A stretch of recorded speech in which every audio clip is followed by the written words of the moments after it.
देखो रिकॉर्डिंग का मैसेज गया है और स्क्रीन शेयर। हाँ मैम।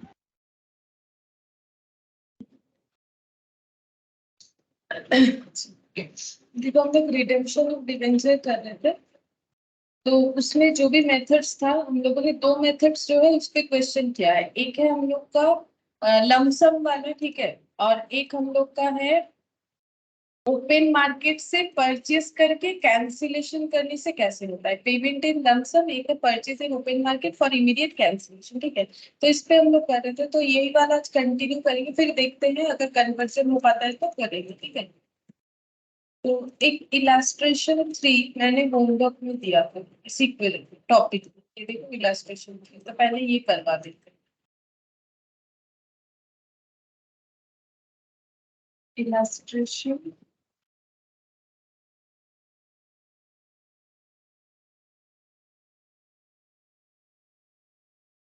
यहाँ पर दिया हुआ है,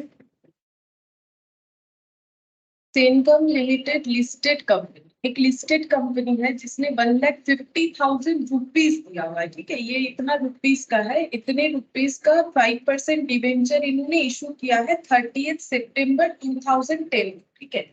on which interest is payable half yearly on 31st March and 30th September, ठीक है। तो ये हाफ ईयरली पे करते हैं 31st मार्च और 30th सितंबर। इसका मतलब इनका ईयर एंडिंग कब होता है बता सकते हो? अगर किसी को कोई अगर कंपनी हाफ ईयरली अपना इंस्टॉलमेंट पे करती है, उनका हाफ ईयरली अगर 31st मार्च और 30th सितंबर को होता है, तो उनका ईयर एंड कब होता होगा? बता सकते हो ईयर एंड कब होता है?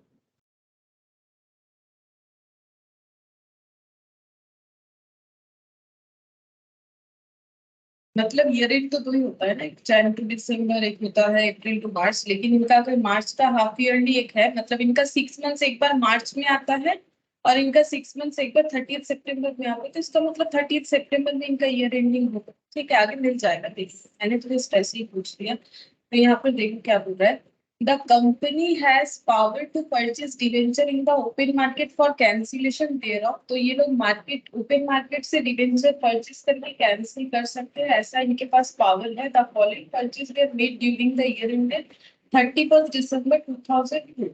31 दिसंबर 2002 में कुछ परचेजेस इन्होंने किया है जो बताया जा रहा है, and the cancellation were made on the same date. अच्छा, जब खरीदा गया मतलब इमीडिएट कैंसिलेशन ही होता है, तो जब खरीदा गया तभी जो है कैंसिल कर दिया गया। On 31 December 2010 investment made for the purpose of redemption were 22,500, ठीक है।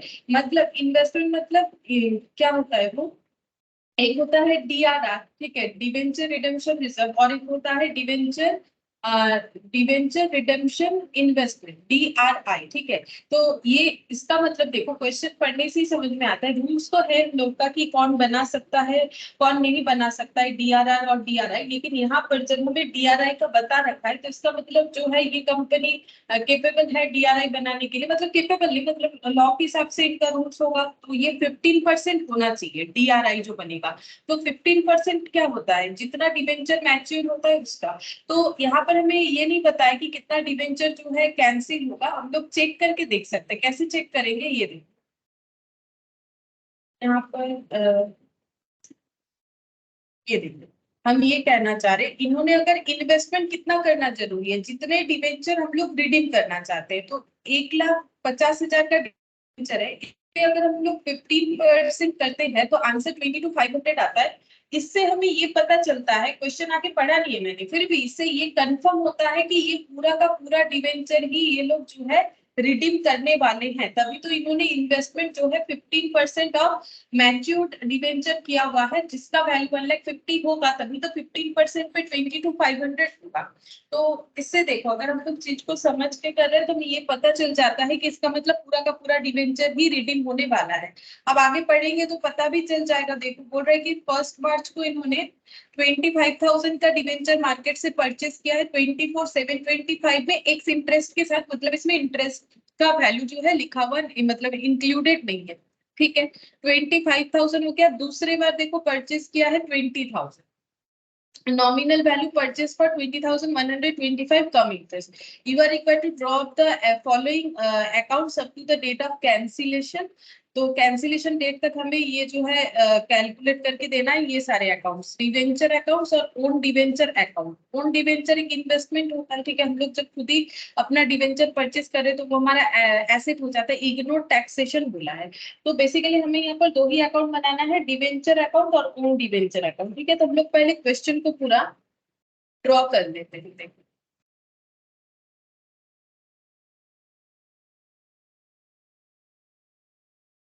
तो यहाँ पर 30 सितंबर 2010, यहाँ पर लिखते हैं 30 सितंबर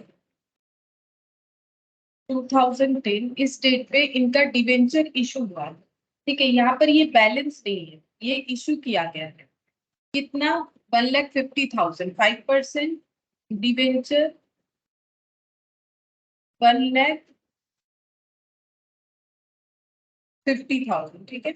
इसके बाद इंटरेस्ट पेबल बोल रहे हैं 31 मार्च और 30 सितंबर, ठीक है, उसका हम लोग लिख लेते हैं 31 मार्च और 30 सितंबर। तो यहाँ पर 31 मार्च कर लेते हैं, तो 2010 अगर हम लोग इसको मानते हैं x मतलब 10, तो इसके बाद यहाँ पर जब इंटरेस्ट लगेगा तो ये कौन सा ईयर आ जाएगा, ये आ जाएगा हम लोग का 2000, ये सितंबर अक्टूबर नवंबर दिसंबर जैन फेब मार्च, मतलब 20x1 हो जाना चाहिए, ठीक है। इसके हिसाब से अगर चलते हैं 31 मार्च को इंटरेस्ट लगेगा और 30 सितंबर को लगता है, तो इसके बाद अगर 30 सितंबर को लगेगा तो ये कौन सा ईयर आ जाएगा, ये मार्च अप्रैल मई जून जुलाई अगस्त सितंबर, तो यहाँ पर x1 ही होगा।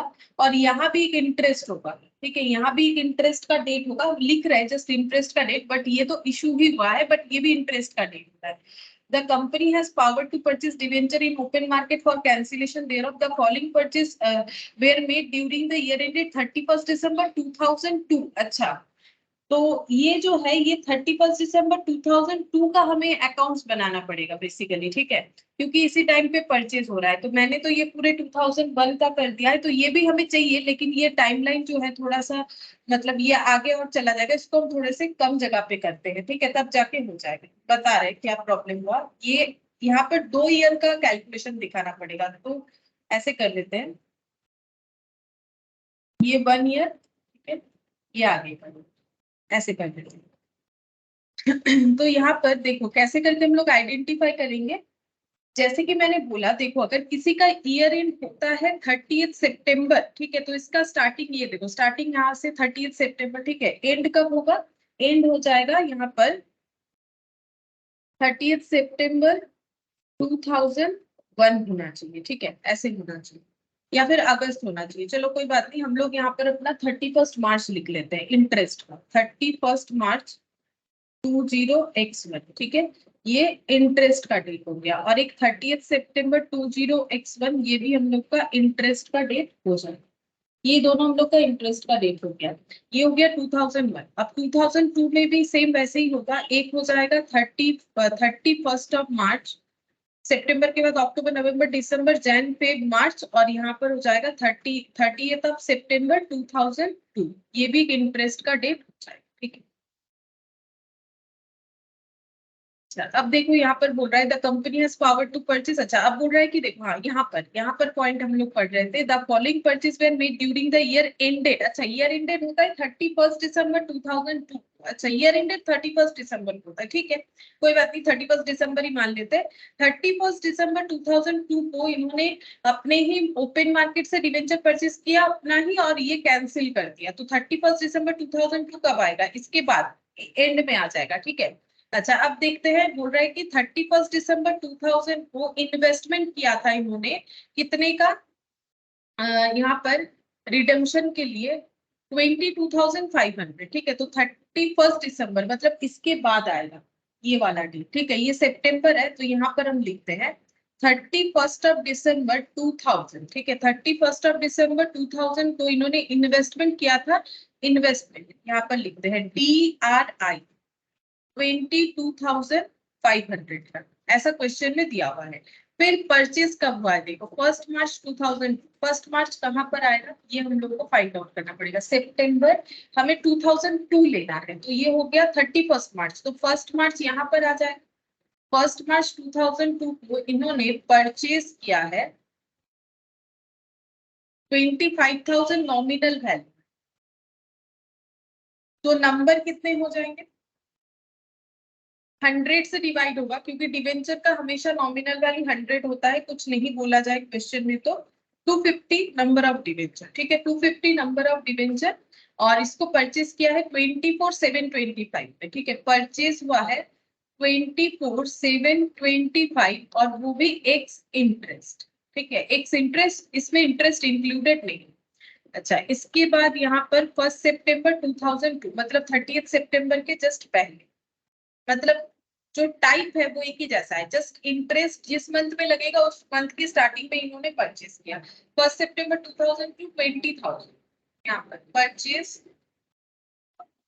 20,000, नंबर अगर देखें 20,000 डिवाइडेड बाय 100,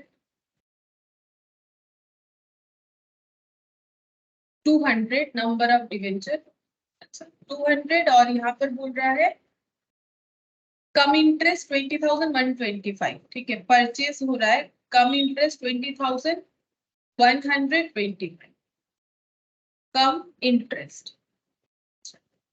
फिर बोल रहा है कि you are required to drop the following accounts up to the date of cancellation, cancellation, और कैंसिलेशन तो इमीडिएट होता है, तो मतलब यहाँ पर कैंसिल परचेज किया फिर कैंसिलेशन, ठीक है, फिर परचेज किया फिर यहाँ पर कैंसिलेशन।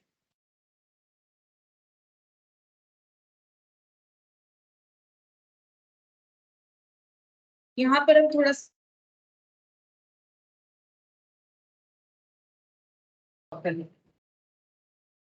डिवेंचर अकाउंट,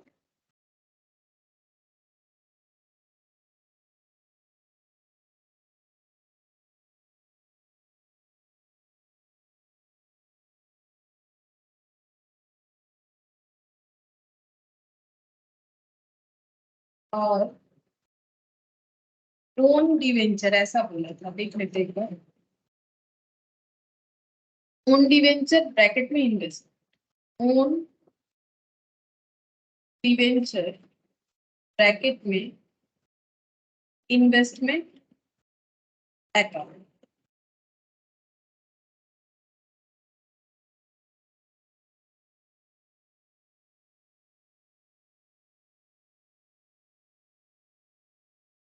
अच्छा देखो, तो यहाँ पर ओन डिवेंचर का हम लोगों ने लास्ट दिन एंट्री क्या पढ़ा था, जब हम लोग अपना ही डिवेंचर खुद खरीदते हैं तो एसेट खरीदते हैं, उस एसेट का नाम है own debenture investment account, own debenture investment account debit, या फिर ओन डिवेंचर अकाउंट डेबिट भी बोल सकते हैं।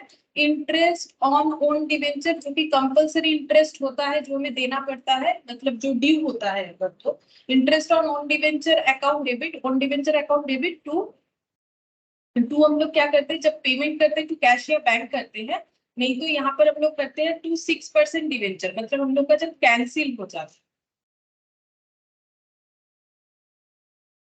है। Good evening. यहाँ पर देखो हम लोग क्या करते हैं, पहले देखो लास्ट दिन हम लोगों ने किया था ना, देखो एंट्री कैसे लिखा था हम लोगों ने, यहाँ पर ये देखो ओन डिवेंचर जब ड्यू हुआ था तो यहाँ पर क्या हो गया था, 6% डिवेंचर अकाउंट डेबिट। अच्छा, जब हम लोग ड्यू करते हैं 6% debenture account debit to own debenture, हाँ ऐसा होना चाहिए, ये देखो, तो पहले तो डिवेंचर कैंसिल होगा, जब हम लोग परचेस करेंगे तो डिवेंचर कैंसिल होगा, ये तो लास्ट पे एंट्री है, जब हम लोग परचेस करेंगे तो ये सेकंड एंट्री होना चाहिए। फर्स्ट एंट्री क्या होना चाहिए, डिवेंचर हम लोग का कैंसिल हो जाएगा, डिवेंचर अकाउंट डेबिट टू क्या हो जाएगा, टू ओन डिवेंचर, ठीक है, debenture account debit to own debenture. और जब कैंसिलेशन हो जाएगा तब हमें ये वाला एंट्री होगा, debenture account debit to own debenture, sorry ये सेकंड एंट्री होगा, ये first entry, debenture account debit to own debenture to profit on cancellation, अगर कैंसिल करते हुए कोई प्रॉफिट हो रहा है टू प्रॉफिट ऑन कैंसिलेशन, और अगर लॉस हो रहा है तो लॉस होगा, यही वाला हमें करना है। तो एक्चुअली देखो, जब हमें ओन डिवेंचर अकाउंट बनाने के लिए बोला है तो हमें क्या क्या अकाउंट बनाना चाहिए, एक तो होता है ओन डिवेंचर टू बैंक, एक होता है interest on own debenture account debit to bank. तो हम लोग इसमें क्या करेंगे ना, इसमें तीनों अकाउंट जो है, तीनों अकाउंट एक साथ करेंगे, मतलब तीनों अकाउंट एक साथ का मतलब ये हो गया, यहाँ पर हम लोग 3 कॉलम करके क्वेश्चन को सॉल्व करेंगे, ठीक है। एक हम लोग यहाँ पर लिखेंगे नंबर, जितने सारे डिवेंचर हम लोग खरीद रहे हैं, और उस पे जो इंटरेस्ट का कैलकुलेशन हो रहा है, और कॉस्ट या अमाउंट ऐसे लिख सकते हैं। मतलब इन्वेस्टमेंट अकाउंट का 3 कॉलम हम लोग का बनेगा। ठीक है, इन्वेस्टमेंट अकाउंट का 3 कॉलम बनेगा। कितने सारे इन्वेस्टमेंट हम लोगों ने परचेज किए और उस पे कितना इंटरेस्ट दिया, क्योंकि एंट्री में वो भी आता है ना, और टोटल हम लोगों ने कितना पैसा खर्चा किया। ठीक है, मतलब उसको परचेज करने के लिए। अब देखो, करने से ही समझ में आ जाएगा।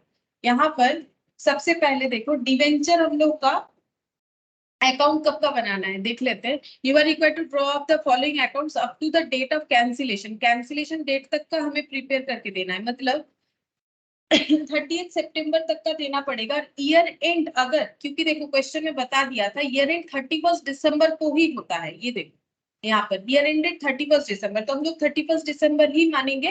तो अगर हमें जो परचेज और कैंसिलेशन का अकाउंट बनाना है, मतलब हम लोग को 2002 का अकाउंट बनाना है, तो हमें ये देखना पड़ेगा कि 2002 में हम लोग के पास कितना डिवेंचर था।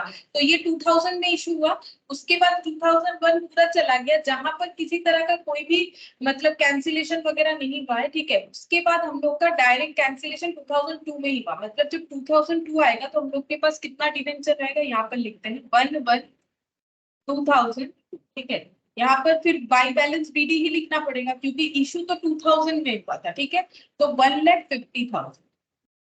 ये 1,50,000 ही मैंने क्यों लिखा, क्योंकि इतना ही डिवेंचर था, और ये डिवेंचर कहीं पर भी इसके पहले रिडीम नहीं हुआ। ठीक है, इसीलिए मैंने 1,50,000 लिख दिया। अच्छा, अब फर्स्ट ट्रांजैक्शन हम लोग 2002 में देखते हैं कि हमें तो पूरा 2002 का ही अकाउंटिंग प्रिपेयर करके देना है। तो हम लोग देखेंगे, मतलब एक्चुअली 2002 का अकाउंट जैन से स्टार्ट होगा। ठीक है, जैसे ये सितंबर हो गया, तो यहाँ पर जैन का जो मंथ है यहाँ से स्टार्ट होगा, जैन से लेके दिसंबर। ठीक है, तो हम लोग देखते हैं 1 मार्च को। ठीक है, 1 मार्च को परचेज हुआ है, तो यहाँ पर लिखते हैं 1 मार्च 2002। ठीक है, परचेज हुआ है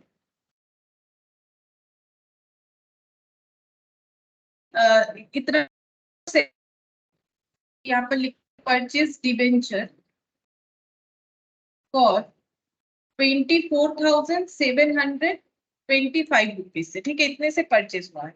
अच्छा, अब हम लोग इसमें इंटरेस्ट देखते हैं, इंटरेस्ट कितना होगा, क्योंकि भले ही एक से इंटरेस्ट लिखा हुआ हो, हमें तो इंटरेस्ट को कैलकुलेट करना पड़ेगा। तो इंटरेस्ट इक्वल टू हो जाएगा नंबर ऑफ डिवेंचर कितना परचेज हुआ है। देखो, नंबर ऑफ डिवेंचर परचेज हुआ है 250। मैंने गलत तो नहीं, ठीक है। नंबर ऑफ डिवेंचर परचेज हुआ है हम लोग का 250 into 100 into rate of interest कितना है, रेट ऑफ इंटरेस्ट है 5%, तो 5/100। ठीक है, और यहाँ पर वैल्यू कितना हो जाएगा, वैल्यू हो जाएगा, ये देखो, सॉरी वैल्यू बोल रहे हैं, यहाँ पर टाइम पीरियड कितना होगा। लास्ट इंटरेस्ट कब ड्यू हुआ था, 1 मार्च को ले रहा है, तो लास्ट इंटरेस्ट कब ड्यू हुआ था, देखो 1 मार्च को परचेज किया जा रहा है। लास्ट इंटरेस्ट यहाँ पर सितंबर में ड्यू हुआ था, तो सितंबर के बाद अक्टूबर नवंबर, हाँ 5 अक्टूबर नवंबर दिसंबर जैन फेब तक काउंट करेंगे। ठीक है, 5/12 हो जाएगा। कितना है, 250 into 100 into 5% into 5 divided by 520। कितना आ रहा है, 520 आ रहा है।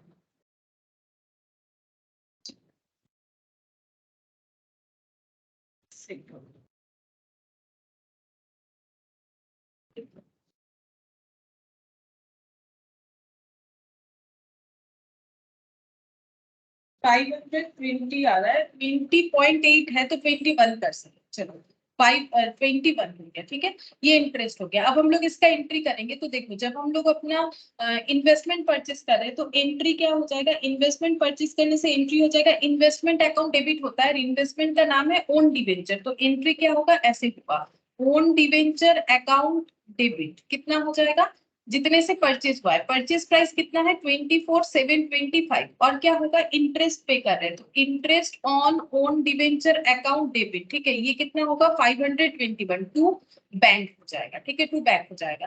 टू बैंक कितना होगा, ये दोनों का टोटल करना पड़ेगा, तो 24,725 प्लस 521, तो ये हो जाएगा 25,246। ठीक है, अब इसका पोस्टिंग कैसे होगा, देखो ये कम मतलब कंबाइन एंट्री, इसको अगर स्प्लिट करते हैं तो ओन डिवेंचर टू बैंक, मतलब ओन डिवेंचर अकाउंट में हम लोग लिखेंगे टू बैंक, है ना। ये रहा ओन डिवेंचर अकाउंट। यहाँ पर हम लोग लिखेंगे टू बैंक, तो डेट दे देते हैं 1 मार्च 2002 टू बैंक, ऐसे लिखेंगे। नंबर ऑफ डिवेंचर लिख लेते हैं, कितना परचेस हुआ है, तो नंबर ऑफ डिवेंचर आ रहा है हम लोग का 250, ठीक है 250। कितना इंटरेस्ट देके परचेस किए 521, 521 और कॉस्ट कितना आया, जो परचेस कॉस्ट है ये लिखना चाहिए 24,725। ऐसे करके हम लोग इन्वेस्टमेंट अकाउंट बनाते हैं, नंबर, इंटरेस्ट और ये कॉस्ट, ठीक है। अब एंट्री के हिसाब से अगर देखें तो ओन डिवेंचर टू बैंक, तो ये टू बैंक बोल के यहाँ पर आ जाएगा, क्योंकि ये अगर हम लोग नंबर और इंटरेस्ट का कॉलम नहीं बनाते सपोज, तो अमाउंट कॉलम तो बनता है, ये कॉस्ट की जगह अमाउंट भी लिख सकते हो, एक ही बात है, जो कॉस्ट कॉलम है वही अमाउंट कॉलम है। तो हम लोग पुट कितना करते हैं, ये वाला 24,725 वही पुट कर दिया। अब इंटरेस्ट का एंट्री क्या होगा, इंटरेस्ट टू बैंक, ठीक है, तो क्या फिर से टू बैंक लिखेंगे, तो ये इंटरेस्ट का कॉलम है, तो ये इंटरेस्ट का कॉलम हो गया, तो इंटरेस्ट टू बैंक, तो फिर टू बैंक तो लिखा हुआ है, तो वहां पर हम लोगों ने इंटरेस्ट लिख दिया, और ये कैलकुलेशन के मतलब लिए हम लोगों ने ये नंबर वाला कॉलम लिखा है, ठीक है। अब हम लोग इसका जो है कैंसिलेशन भी करेंगे। अब इसका क्रॉस पोस्टिंग भी हमें करना चाहिए ओन डिवेंचर, अच्छा इसमें तो क्रॉस पोस्टिंग होगा नहीं। अब जब हम लोग कैंसिलेशन करेंगे, तो कैंसिलेशन करने से कैसा एंट्री होगा, डिवेंचर कैंसिल हो जाएगा, तो debenture account debit to own debenture, ठीक है। कितना डिवेंचर कैंसिल हो रहा है 24,725, ठीक है। कितना इन्वेस्टमेंट कैंसिल हो रहा है, अगेंस्ट कितने डिवेंचर के अगेंस्ट में कैंसिल हो रहा है, डिवेंचर तो है हम लोग का ये वाला 25,000, ठीक है। 25,000 डिवेंचर को हम लोग इतने में सेटल कर रहे हैं, तो हमारे लिए प्रॉफिट है, तो टू प्रॉफिट ऑन कैंसिलेशन, ये दोनों का डिफरेंस हो जाएगा 25,000 25,000 माइनस 24,725, तो ये हो गया 275, ये हो जाएगा टू प्रॉफिट ऑन कैंसिलेशन। अब इसको पुट कैसे करेंगे, यहाँ पर पुट कर देते हैं डिवेंचर अकाउंट डेबिट टू, यहाँ पर लिखेंगे डेट लिख लेते हैं 1 मार्च 2002 टू ओन डिवेंचर, ये वाला वैल्यू लिखेंगे 24,725। फिर से वही debenture to profit on cancellation, तो सेम डेट पे लिखेंगे टू प्रॉफिट ऑन कैंसिलेशन 275, ठीक है। ये माइनस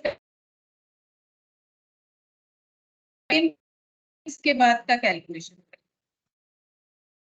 अच्छा इस बीच में क्या कोई इंटरेस्ट का कैलकुलेशन होगा, वो भी हम लोग देख लेते हैं। यहाँ पर 1 मार्च के ट्रांजैक्शन के बाद 31 मार्च आ रहा है, 31 मार्च को कंपनी इंटरेस्ट देगी डिवेंचर होल्डर को, तो 31 मार्च को हम लोग इंटरेस्ट का कैलकुलेशन करेंगे, ठीक है। तो इंटरेस्ट कितना हो जाएगा, इंटरेस्ट हमेशा देना पड़ता है जितने डिवेंचर है इंटू 100 इंटू 5/100, ये रेट है, और 6 मंथ्स का कैप है, तो ये 6/12 के हिसाब से कंपनी देगी, लेकिन नंबर ऑफ डिवेंचर कितना हो जाएगा ये हमें चेक करना पड़ेगा। तो हम लोग के पास डिवेंचर नंबर ऑफ डिवेंचर था कितना, ये 1,50,000 है ना, ये 1,50,000 है, इतना इशू किया था। अच्छा और उसके बाद 1,50,000 मतलब कितना हो जाएगा 1,500, 1,500 नंबर ऑफ डिवेंचर और माइनस हो जाएगा 250, 50 नंबर ऑफ डिवेंचर होंगे, 1,500 था 250 रिडीम हो गया, इस पे हमें देना पड़ेगा फेस वैल्यू 100, फेस वैल्यू पे होता है 5% इंटरेस्ट रेट, और 6/12 जो है टाइम, तो 3,125 हो रहा है, ठीक है 3,125 हो रहा है यहाँ पे। ये हो गया इंटरेस्ट का रेट, ठीक है। चलो, यहाँ पर लिख देते हैं 31 मार्च, सर कैंसिलेशन, एक सेकेंड, यहाँ पर मेरा क्या और कोई एंट्री होना चाहिए, यहाँ पर हम लोगों ने कौन सा एंट्री कर दिया, एक मिनट, यहाँ पर हम लोगों ने परचेज किया उसका एंट्री कर दिया। अच्छा जब कैंसिल होगा तो एंट्री व डिवेंचर टू, अच्छा इसका क्रॉस पोस्टिंग भी तो होना चाहिए, डिवेंचर टू ओन डिवेंचर हम लास्ट दिन भी भूल गए थे, तो पहले ग्रुप कैंसिलेशन का एंट्री करते उसके बाद 1 मार्च को कैंसिलेशन का जो एंट्री हुआ वो तो मैंने एक ही जगह पे पोस्ट किया ना, इसका क्रॉस पोस्टिंग भी तो होना चाहिए, debenture to own debenture to profit on cancellation, तो ओन डिवेंचर में लिखना पड़ेगा ना बाय डिवेंचर, ये लिखा नहीं, ये पहले लिखना पड़ेगा बाय डिवेंचर, ठीक है। तो कितना डिवेंचर कैंसिल हुआ, 250 डिवेंचर कैंसिल हुआ, ठीक है। और यहाँ पर कॉस्ट कितना लिखेंगे, जितने से ये एंट्री है 24,725, ठीक है, 24,725 ये पहले लिखना पड़ेगा। अच्छा ये हो गया। अच्छा अब इसके बाद देखते हैं नेक्स्ट क्या बोला है। नेक्स्ट यहाँ पर हम लोग का 31 मार्च को इंटरेस्ट लगेगा, ठीक है, जिसका कैलकुलेशन मैंने यहाँ पर कर लिया है 3125। अच्छा इसके बाद का भी कैलकुलेशन कर लेते हैं। 31 मार्च के बाद 1 सितंबर 2002, ठीक है। ये इंटरेस्ट का एंट्री क्या होगा, देखो ये इंटरेस्ट पेमेंट करने से इंटरेस्ट किसको पे करेंगे, डिवेंचर होल्डर को पे किया जाएगा। इसका एंट्री ऐसे हो जाएगा, इंटरेस्ट टू डिवेंचर होल्डर, ठीक है, इंटरेस्ट टू डिवेंचर होल्डर, फिर जब पे करेंगे तो डिवेंचर होल्डर टू बैंक होगा। तो हम लोग के पास जो लेजर है वो ना तो हमारे पास इंटरेस्ट का लेजर है, ना तो डिवेंचर होल्डर का, ना तो बैंक का। अच्छा अगर सोच रही हो कि ये इंटरेस्ट नहीं, दो अलग इंटरेस्ट होता है ना, ये इन्वेस्टमेंट वाला और ये तो लाइबिलिटी वाला, ये एसेट वाला इंटरेस्ट और ये लाइबिलिटी वाला। तो ये कैलकुलेट तो मैंने कर लिया, बट इसको पोस्ट करने का जरूरत नहीं है कहीं पर भी, क्योंकि हमारे पास ऐसा कोई लेजर बना हुआ नहीं। अच्छा अब हम लोग 1 सितंबर को देखते हैं। 1 सितंबर को फिर से परचेज किया गया है 200 डिवेंचर, तो यहाँ पर लिखते हैं परचेज, परचेज डिवेंचर कितना करके खरीदा गया, ये देखो 20,125। ये है सीआई कम इंटरेस्ट, यहाँ से हम लोग लेस करेंगे इंटरेस्ट, क्योंकि हमें हमेशा इंटरेस्ट के बिना लिखना, इंटरेस्ट अलग लिखना पड़ता है, कॉस्ट अलग लिखना पड़ता है। इंटरेस्ट कितना हो जाएगा, नंबर ऑफ डिवेंचर कितना है 200, यहाँ पर लिखते हैं 200 इंटू 200 इंटू 100 इंटू 5% इंटू कितना हो जाएगा लास्ट, यहाँ पर 1 सितंबर है, लास्ट इंटरेस्ट दिया गया था 31 मार्च को। इसके बाद जैन फेब मार्च अप्रैल मई जून जुलाई, मार्च के बाद क्या हो जाएगा, अप्रैल मई जून जुलाई अगस्त, मतलब 5 मंथ्स हो रहा है। हाँ सितंबर का एक दिन हो रहा है, तो यहाँ भी 5 ही आ रहा है, ठीक है।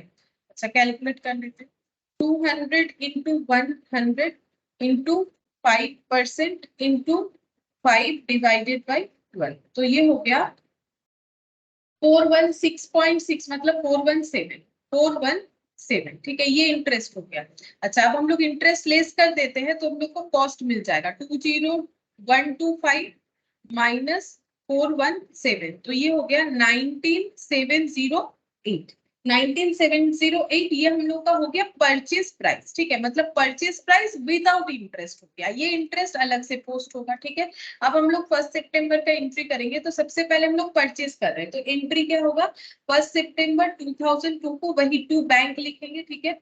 नंबर ऑफ डिवेंचर हो जाएगा 200, इंटरेस्ट अभी अभी हम लोगों ने कैलकुलेट किया 417, इंटरेस्ट हो गया, इंटरेस्ट कॉलम में लिख दो 417, और कॉस्ट जो है 19,708 ये पोस्ट हो गया, ठीक है। अच्छा अब जब हम लोग कैंसिल करेंगे तो वही 1 सितंबर में ही होगा, इमीडिएट कैंसिलेशन होता है, तो फिर से लिखना पड़ेगा बाय डिवेंचर जब कैंसिल करेंगे, ठीक है। तो कितना कैंसिल कर रहे हैं, 200 ये कैंसिल कर रहे हैं, और कॉस्ट कितना है 19,708, ठीक है। अब इसका क्रॉस पोस्टिंग एक ही बात है, यहाँ पर कर लेते हैं 1 सितंबर 2002, मतलब आगे ये लिख लो या फिर ये, तो यहाँ पर लिखेंगे टू ओन डिवेंचर,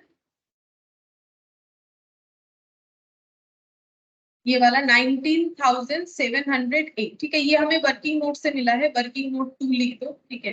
ये हमें वर्किंग नोट 1 से मिला है, ठीक है। ये वैसे ये क्वेश्चन में दिया हुआ था, ठीक है, बल्कि बोल सकते हो कि इसका हम एक वर्किंग नोट बना सकते हैं, हम यहाँ पर माइनस करके दिखा देते हैं। 24,725 माइनस, ये था हम लोग का 25,000, अच्छा सॉरी उल्टा लिख दिया मैंने, कोई बात नहीं, यहाँ पर हम 25,000, 25,000 था, और ये इसका डिफरेंस ये आया था। इसको चाहो तो वर्किंग नोट में भी कर सकते हैं। अब हम लोग चेक करेंगे कि अभी हम लोग का कुछ प्रॉफिट या लॉस है, चेक करके देख सकते हैं। ये देखो हम लोगों ने नॉमिनल वैल्यू कितना था 20,000, 20,000 का लाइबिलिटी को 19,708 से कैंसिल कर दिया, तो प्रॉफिट है, कितना प्रॉफिट है 292 रुपीज का प्रॉफिट है, तो यहाँ पर लिखेंगे टू प्रॉफिट ऑन कैंसिलेशन।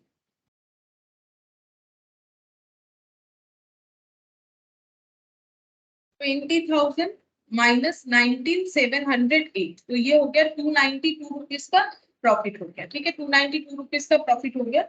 अब यहाँ पर हम लोग का हो जाता है 200, ठीक है, बस ये हम लोग का कैंसिलेशन हो गया। अब हम लोग इसको क्लोज करते हैं। 450, 938 और इसका टोटल 24,725 प्लस 19,708, 44433। नंबर तो यहाँ टैली हो ही जाएगा, यहाँ जितना परचेज उतना ही कैंसिल, तो नंबर उतना ही होना चाहिए। अगर नहीं हो रहा है तो कुछ ना कुछ हम लोगों ने गलत लिखा होगा। और कॉस्ट भी दोनों साइड से सेम हो जाएगा, इतना कॉस्ट से परचेज किया तो कैंसिलेशन में कॉस्ट को ही रिकॉर्ड किया, तो 44,433।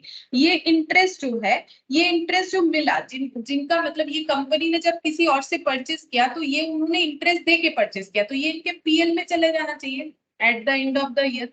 तो 31 दिसंबर को ये अमाउंट जो आ रहा है बैलेंस 938, ये पीएल में चला जाएगा, क्योंकि पेमेंट क्या एक्सपेंस है तो पीएल डेबिट होगा, ठीक है, तो ये पीएल में क्लोज हो गया।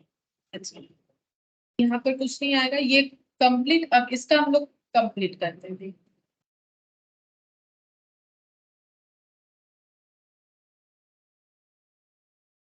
यहाँ पर आ रहा है 1,50,000, 1,50,000, कुछ ना कुछ बैलेंस रह जाएगा, देखते हैं धीरे, क्योंकि पूरा कैंसिल नहीं हुआ है। क्यों? देखो ईयर एंड नहीं हुआ ना, देखो एक्चुअली मैंने जो बताया वो ठीक ही है। देखो मैंने बताया था ना कि इसके ऊपर इन्वेस्टमेंट क्रिएटेड है, मतलब इसका मतलब इन्होंने सारा ही डिवेंचर इस साल कैंसिल कर देना, क्योंकि इनका ईयर 31 दिसंबर होता है। हम लोग को तो ट्रांजैक्शन 30 सितंबर तक का दिया हुआ है, ठीक है, दिसंबर में हो सकता है कि आगे ये कैंसिल करेंगे, करेंगे जरूर, क्योंकि उन्होंने उतना परसेंटेज और जो है डीआरआई क्रिएट कर रखा है, ठीक है, हमें दिया नहीं है ट्रांजैक्शन, वो बात अलग है। तो उसके हिसाब से अगर देखें तो यहाँ पर इनका 1500 डिवेंचर था, जिसमें से हम लोगों ने 250 कैंसिल किया एक बार और एक बार 200 कैंसिल किया, मतलब ये दोनों को टोटल कर लेते 450, मतलब इनका कितना डिवेंचर बचा हुआ रहेगा।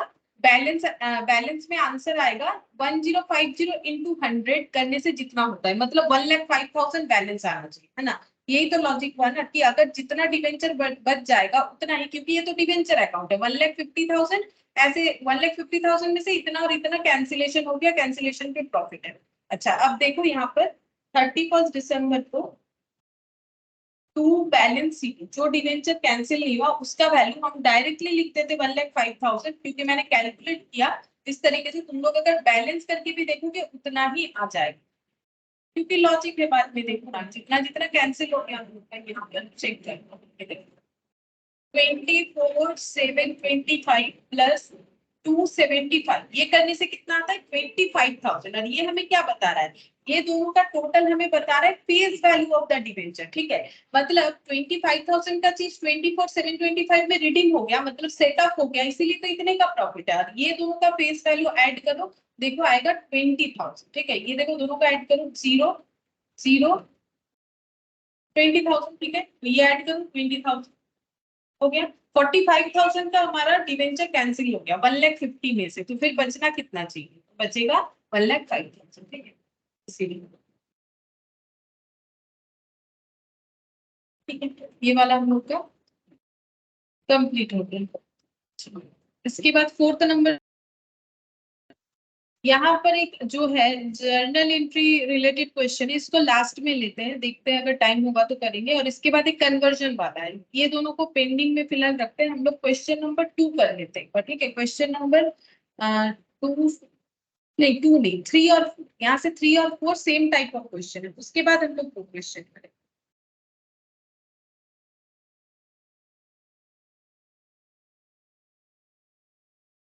क्या बोला है देखो, on 1 April 2001 in MK limited unlisted company other than AIFI banking company NBFC and HFC ledger 9% debenture appeared with an opening balance of 50 lakh divided into 50,000 fully paid debenture 100 each issued at par। मतलब यहाँ से यहाँ क्या बोला है, 1 अप्रैल को MK limited बोल के एक कंपनी है जो कि अनलिस्टेड कंपनी है, लेकिन अदर देन एआईएफआई और banking company NBFC and HFC है।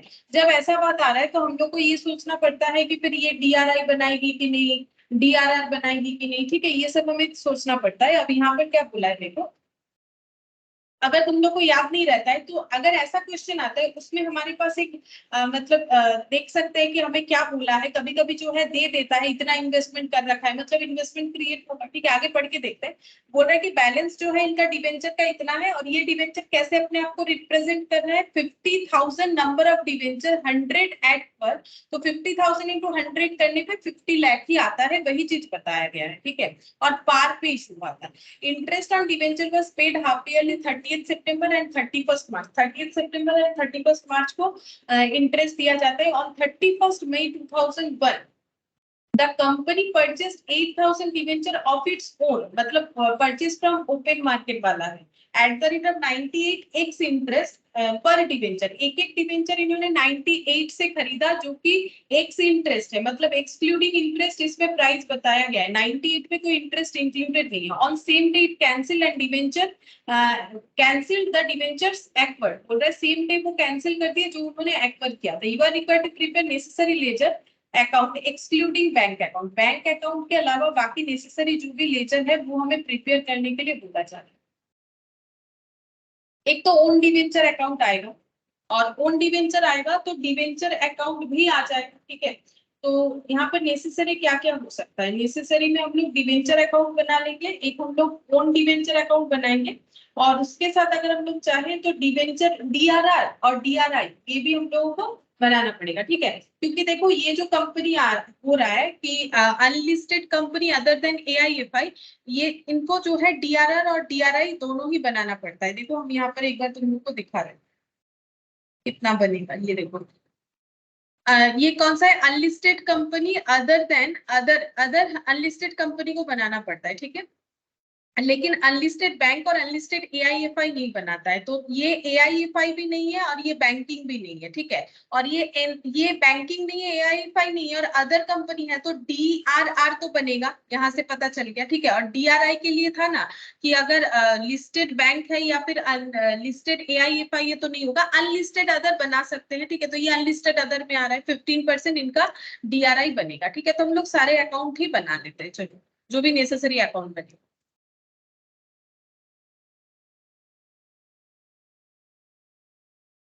सबसे पहले इन द बुक्स ऑफ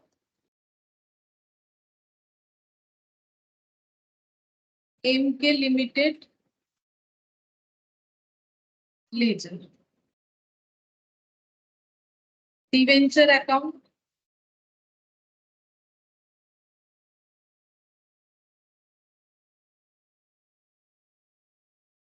इतना जगह तो चाहिए क्योंकि इसमें कैंसिलेशन भी रहेगा। नेक्स्ट लिख लेते हैं interest on debenture, interest on debenture account,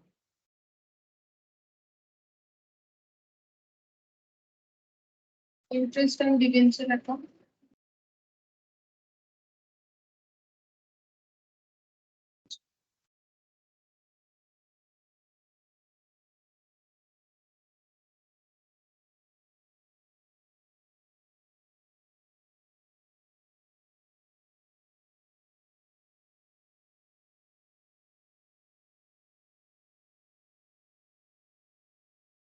इसको ना ये अकाउंट थोड़ा सा ज्यादा जगह चाहिए, इसका नाम बदल देते हैं हम, पीछे इंटरेस्ट ऑन डिवेंचर अकाउंट बना लेते हैं, इसको हम बना लेते हैं डीआरआर अकाउंट। ठीक है, debenture redemption reserve DRR account, वो इतने से जगह पे बन जाएगा। ठीक है, डीआरआर अकाउंट, और एक हो जाएगा डीआरआई और इंटरेस्ट वाला है। ठीक है, तो इंटरेस्ट वाला अकाउंट, इंटरेस्ट ऑन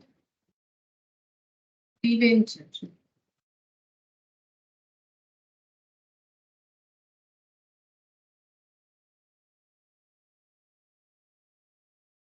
और डिवेंचर रिडेम्पशन रिजर्व इन्वेस्टमेंट, मतलब डीआरआई है,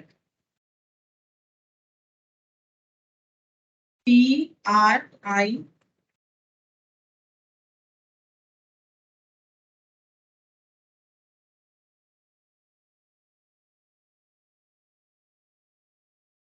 यहाँ पर बोल रहा है 1 अप्रैल को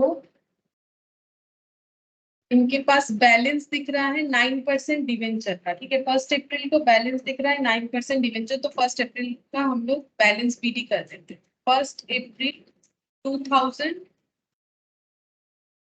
2011, ठीक है। मतलब X1 बोलो या 11 बोलो, कितना है 9% debenture 50 lakh by balance BD. By balance ये 9% debenture, by balance BD 50 lakh, ये लिख लिया। इसके बाद लाइन बाय लाइन देखते हैं। इंटरेस्ट देना पड़ेगा 30 सितंबर और 31 मार्च एवरी ईयर। अच्छा, पहला परचेज हुआ है 31 मई को, तो अप्रैल के बाद क्या मई पहले आएगा या फिर उसके पहले कोई इंटरेस्ट का डेट आएगा, वो चेक कर लेते हैं। तो यहाँ पर हम लोगों ने लिखा है अप्रैल, अप्रैल के बाद मार्च, अप्रैल, मई, जून, मई, 31 मई का ट्रांजैक्शन दिखाना पड़ेगा, ठीक है। क्योंकि अप्रैल के बाद मई आ जाता है। 31 मई को एक ट्रांजैक्शन हुआ है, इन्होंने 8000 डिवेंचर्स परचेस किए हैं, ओन डिवेंचर 98x इंटरेस्ट पे, ठीक है। तो इसके लिए हम लोग वर्किंग नोट बना लेते हैं। Working note number 1, purchase, purchase हुआ है, परचेज ऑन 31 मई 2001, ठीक है। कितना परचेज हुआ है 8000 ऑन डिवेंचर 98 करके, 8000 इंटू 98 और एक्स इंटरेस्ट है, ठीक है। तो 8000 इंटू 98, तो ये हो गया 7,84,000 और ये एक्स इंटरेस्ट है, मतलब इसमें इंटरेस्ट इंक्लूडेड नहीं है। तो हम लोग यहाँ से इसी को परचेज प्राइस बोलेंगे। परचेज प्राइस मतलब ये डायरेक्टली यूज करेंगे लिखने के लिए, और हम लोग यहाँ पर इंटरेस्ट भी कैलकुलेट कर लेंगे। तो 8000 डिवेंचर पे 100 फेस वैल्यू के ऊपर डिवेंचर का रेट है 9%। कितना देखा मैंने, हाँ 9%। और हम लोग को देखना पड़ेगा कि कितना इंटरेस्ट रेट लगेगा। तो ये 31 मई को परचेज हुआ है, लास्ट इंटरेस्ट कब ड्यू हुआ होगा, क्योंकि इनका इंटरेस्ट ड्यू होने का डेट है हमेशा मार्च और सितंबर, ठीक है। तो ये मई के आगे कौन सा डेट आया होगा, मई, इसके आगे मार्च, मार्च आया होगा, मार्च अप्रैल मई, ठीक है, मार्च आया होगा। तो लास्ट में, लास्ट 31 मार्च को इंटरेस्ट मिला होगा, 31 मार्च 2001 को इंटरेस्ट मिला होगा, यानी अप्रैल और मई 2 मंथ्स होना चाहिए। 2 मंथ्स का इंटरेस्ट देना पड़ेगा जब परचेस करना है किसी और से, 2 मंथ्स का, ठीक है। क्यों, देखो यहाँ पर मैंने टाइमलाइन ड्रॉ नहीं किया इस पर, ये देखो यहाँ पर ट्रांजैक्शन 31 मई को हो रहा है, तो इसके पहले कब इंटरेस्ट ड्यू हुआ होगा 31 मार्च को, और उसके आगे हुआ होगा 30 सितंबर को। तो 31 मार्च के बाद आ रहा है, तो मार्च खत्म, अप्रैल और मई पूरा 31 का दिया है, मतलब 2 मंथ्स का इंटरेस्ट पे करके परचेस करना पड़ेगा। तो यहाँ पर चेक करते कितना हो जाएगा, 8000 इंटू 100 इंटू 9% डिवाइडेड बाई 6, 12,000, ये हो गया हम लोग का इंटरेस्ट का है। अच्छा, इसके बाद इमीडिएट कैंसिलेशन भी होगा, ठीक है। पहले हम लोग इसका एंट्री कर लेते हैं, ठीक है। तो इसका एंट्री सबसे पहले परचेस का एंट्री करेंगे।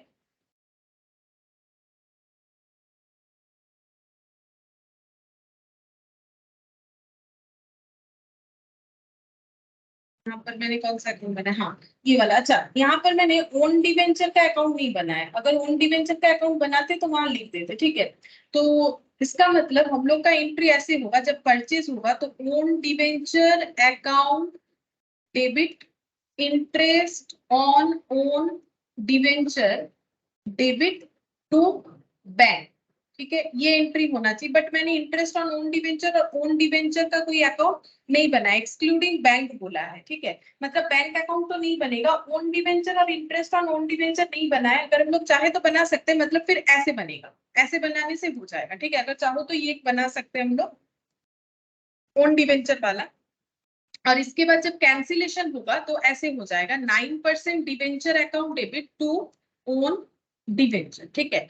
अब ये एंट्री हो जाएगा 9% debenture account debit to own debenture, ऐसे करके होगा। और प्रॉफिट या लॉस को बुक करेंगे, ठीक है। तो ये टोटल मल्टीप्लाई करके कितना आया था यहाँ पर देख लेते हैं, 7,84,000, ठीक है, 7,84,000 4,000 में हम लोगों ने परचेस किया और डिवेंचर एक्चुअली कितना था 8,000 इंटू 100 मतलब 8 लाख, ठीक है। और ये जो गैप होगा ये हमें प्रॉफिट बताएगा, प्रॉफिट हो रहा है, प्रॉफिट ही हो रहा है, ठीक है। 8 लाख का चीज अगर 7,84 में सेटल डाउन हो रहा है तो इसका मतलब, क्योंकि मैंने ये अकाउंट तो नहीं बनाया तो ये पोस्टिंग नहीं होगा। अगर चाहे तो हम लोग बना सकते, बाद में बना लेते, ठीक है। अभी तो मैंने इसके नीचे वर्किंग बना लिया, तो इसको हम लोग पुट करते हैं 9% डिवेंचर वाले अकाउंट, मतलब इस पेज में, ठीक है।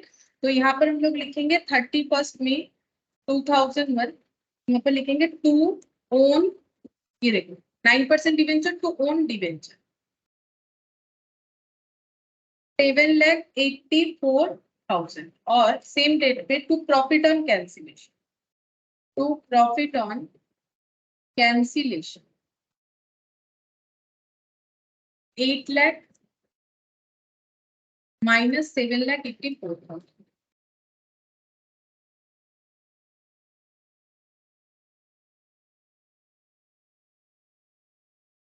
16,000 का प्रॉफिट, ठीक है। 16,000 का प्रॉफिट। अच्छा, यहाँ लेकिन और कोई ट्रांजैक्शन नहीं है, बोला है कि ये कैंसिल हो गया परचेस करने के बाद, तो हम लोगों ने तो कैंसिल का ही एंट्री कर दिया और इसके बाद और कोई परचेस नहीं है। मतलब हम लोग चाहे तो ये वाले अकाउंट को बंद कर सकते हैं, इसमें हमें और कुछ नहीं चाहिए, ठीक है। तो यहाँ पर देखते हैं कि 31 मार्च 2002 को कितना बच रहा है, टू बैलेंस, ठीक है, कितना बचा हुआ है,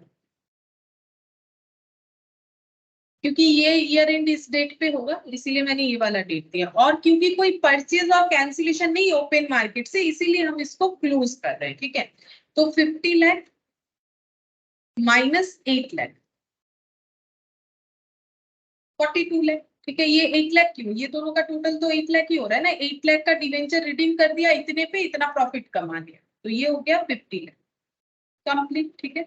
ये वाला अकाउंट और कुछ नहीं करना पड़ेगा। लेकिन जो डीआरआर अकाउंट हम लोगों ने बनाया है उसका देखो कैसे कैलकुलेशन होगा। सबसे पहले हम लोग को देखना पड़ेगा कि डीआरआर अकाउंट में कुछ भी बैलेंस हमें क्वेश्चन में नहीं बोला है, लेकिन हमें कितना बैलेंस रखना चाहिए डीआरआर में, जितना हम लोगों का मतलब डिवेंचर है उसका 10%, ठीक है। 50 लाख का 10%, तो यहाँ पर 1 अप्रैल 2001, ठीक है, ये वाला डेट पे हमें बैलेंस दिखना चाहिए था। अगर क्रिएटेड होता, क्रिएटेड नहीं है तो हम लोग क्रिएट कर लेंगे, तो बाई पीएल बोल के कर लेते, पीएल या जनरल रिजर्व बोल के कर सकते। कितना क्रिएट करना पड़ेगा, जितना डिवेंचर आउटस्टैंडिंग है उसका 10%, 50 लाख का 10%,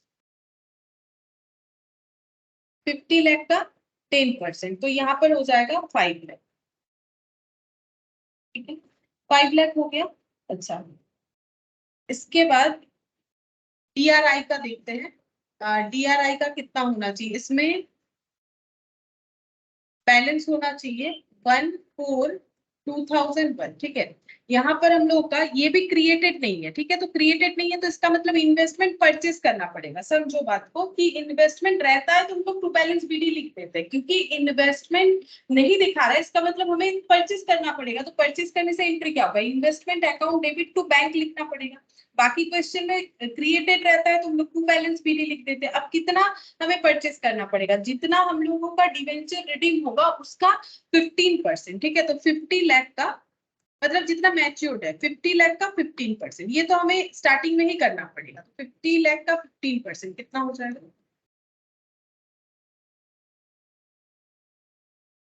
7,50,000। इतना एटलीस्ट हमारा जो है डीआरआई होना चाहिए, ठीक है। डीआरआई इतना होना चाहिए। अच्छा, अब देखो यहाँ पर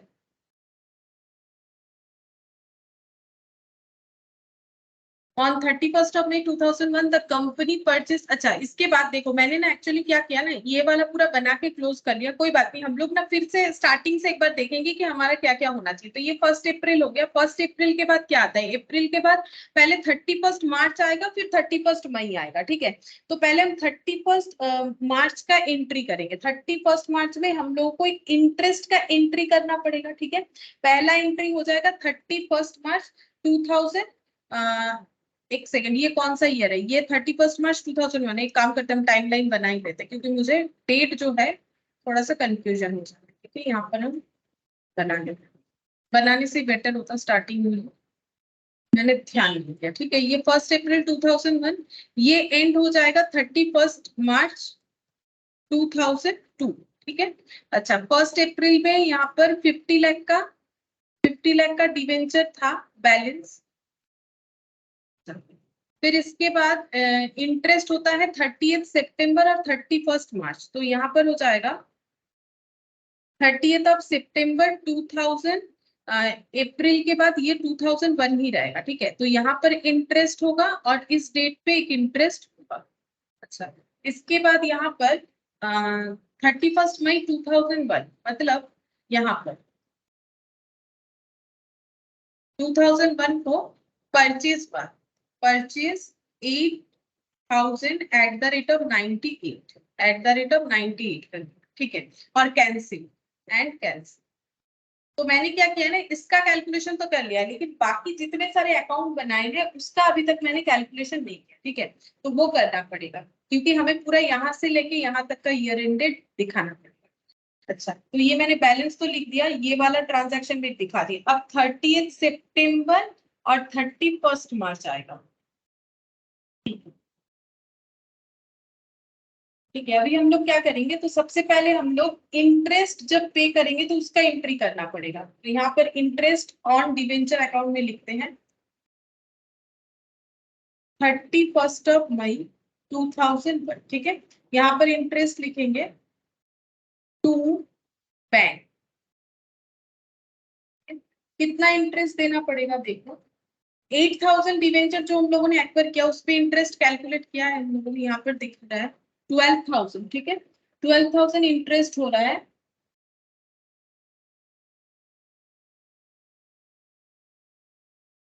इसको लिखेंगे हम लोग यहाँ पर एक एक मिनट, हमने ना दो अलग अलग कर लेना चाहिए।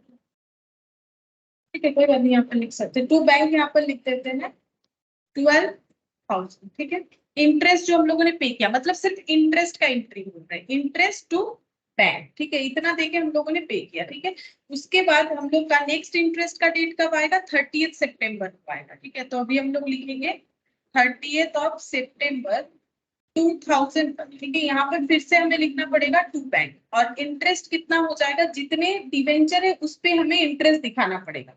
अच्छा, डिवेंचर कितना सारा बच रहा है पहले देखते हैं।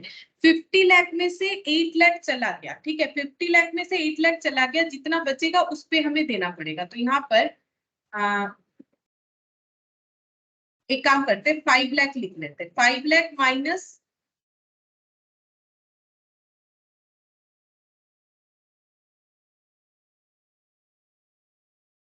50 लाख। 50 लाख मतलब कितना हो जाएगा, 50 लाख डिवाइडेड बाय 50,000। अच्छा, 50,000 और ये 8,000। हाँ चलो, नंबर तो दिया हुआ है, मुझे कैलकुलेट करने का क्या जरूरत है। 50,000 माइनस 8,000 इंटू 100 जो फेस वैल्यू है, इंटू डिवेंचर का इंटरेस्ट रेट इंटू टाइम देखेंगे तो ये तो 6 मंथ्स होगा। ठीक है, जब भी कंपनी अपने तरफ से इंटरेस्ट देती है वो तो अपने टाइम ड्यूरेशन के हिसाब से ही देगी। तो 50,000 minus 8,000 into 100 into 9% divided by, ये आ रहा है 1,89,000। ठीक है, तो हम लोग यहाँ पर लिख लेते हैं 1,89,000। ये इंटरेस्ट एक हो गया, इंटरेस्ट टू बैंक, और उसके बाद 31 मार्च को लगेगा इंटरेस्ट। ठीक है, और इस बीच में किसी तरह का कैंसिलेशन नहीं हुआ है, बस एक ही बार हुआ है, मतलब फिर से वही इंटरेस्ट का अमाउंट हमारा एज इट इज ही लगेगा, क्योंकि नंबर ऑफ डिवेंचर उतने ही हो जाएंगे। ये रहा 50,000 माइनस 8,000 इंटू 100, क्योंकि इतना ही डिवेंचर है, क्योंकि किसी भी तरह का आगे कैंसिलेशन हुआ ही नहीं, 9%, और वही 6/12 भी होगा, क्योंकि सितंबर के बाद मार्च, तो अक्टूबर नवंबर दिसंबर जैन फेब मार्च, ठीक है, 6 मंथ्स का। तो 1,89,000 टोटल देखते हैं कितना हो जाएगा, 1,89,000 का डबल, और ये हो गया हम लोग का 12,000, 3,90,000। ठीक है, 3,90,000, और ये पूरा का पूरा हम लोग का पीएल में ट्रांसफर हो जाना चाहिए। तो 31 मार्च 2002 इंटरेस्ट का एक्सपेंस पूरा का पूरा यहाँ पर पीएल में ट्रांसफर हो जाएगा बाई पीएल 3,90,000।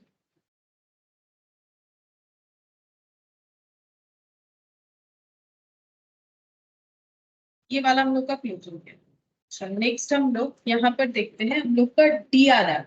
डीआरआर का कंसेप्ट क्या था? डीआरआर का कंसेप्ट ये था कि जितना डिवेंचर रिडीम होगा और हो जाएगा, और बाकी बचा हुआ जो है वो हम लोग का जनरल रिजर्व में ट्रांसफर हो जाएगा। ठीक है, तो हम लोग यहाँ पर 31 मई को लिखते हैं, 31 मई 2001। ठीक है, जितना डिवेंचर हम लोग का रिडीम होता है उतने का हमारा जनरल रिजर्व में ट्रांसफर हो जाएगा। तो यहाँ पर लिखना पड़ेगा टू, ट्रांसफर करना, ठीक है।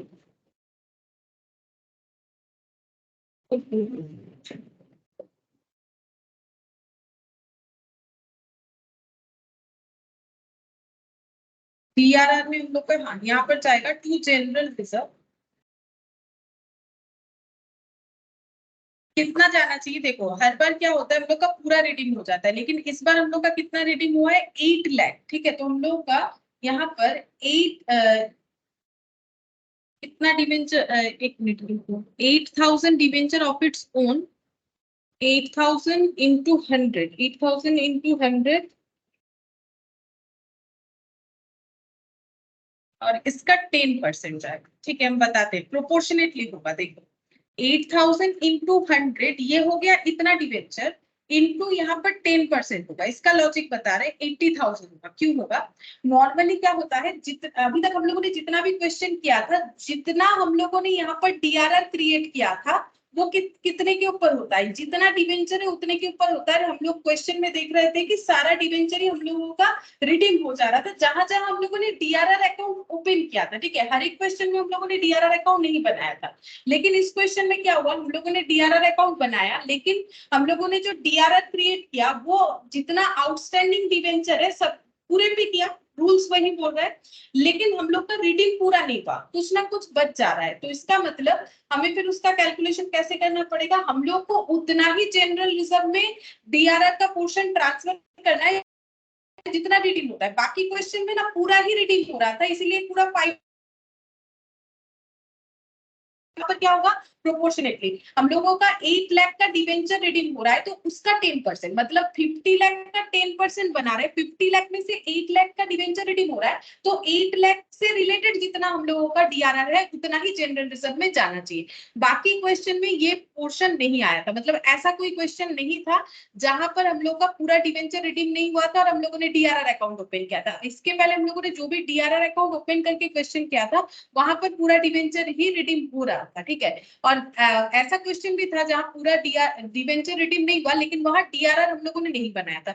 लेकिन अगर ऐसा होता है कि डीआरआर अकाउंट बनाने के लिए बोल रहा है, हमारा पूरा डिवेंचर रिडीम नहीं हो रहा है, तो जितना रिडीम हुआ इतना रिडीम हुआ 8 लाख, उसका 10% डीआरआर हम लोगों का जनरल रिजर्व में ट्रांसफर होगा, बाकी जो बच गया वो यहाँ पर दिखे। ठीक है, तो टू बैलेंस सी क्लोजिंग दिखेगा, ये हो गया 4,20,000। ठीक है, मतलब इतना, इस ये पूरा जनरल रिजर्व में नहीं ट्रांसफर कर सकते, क्योंकि पूरा जितना रिडीम होता है उतना जनरल रिजर्व में ट्रांसफर।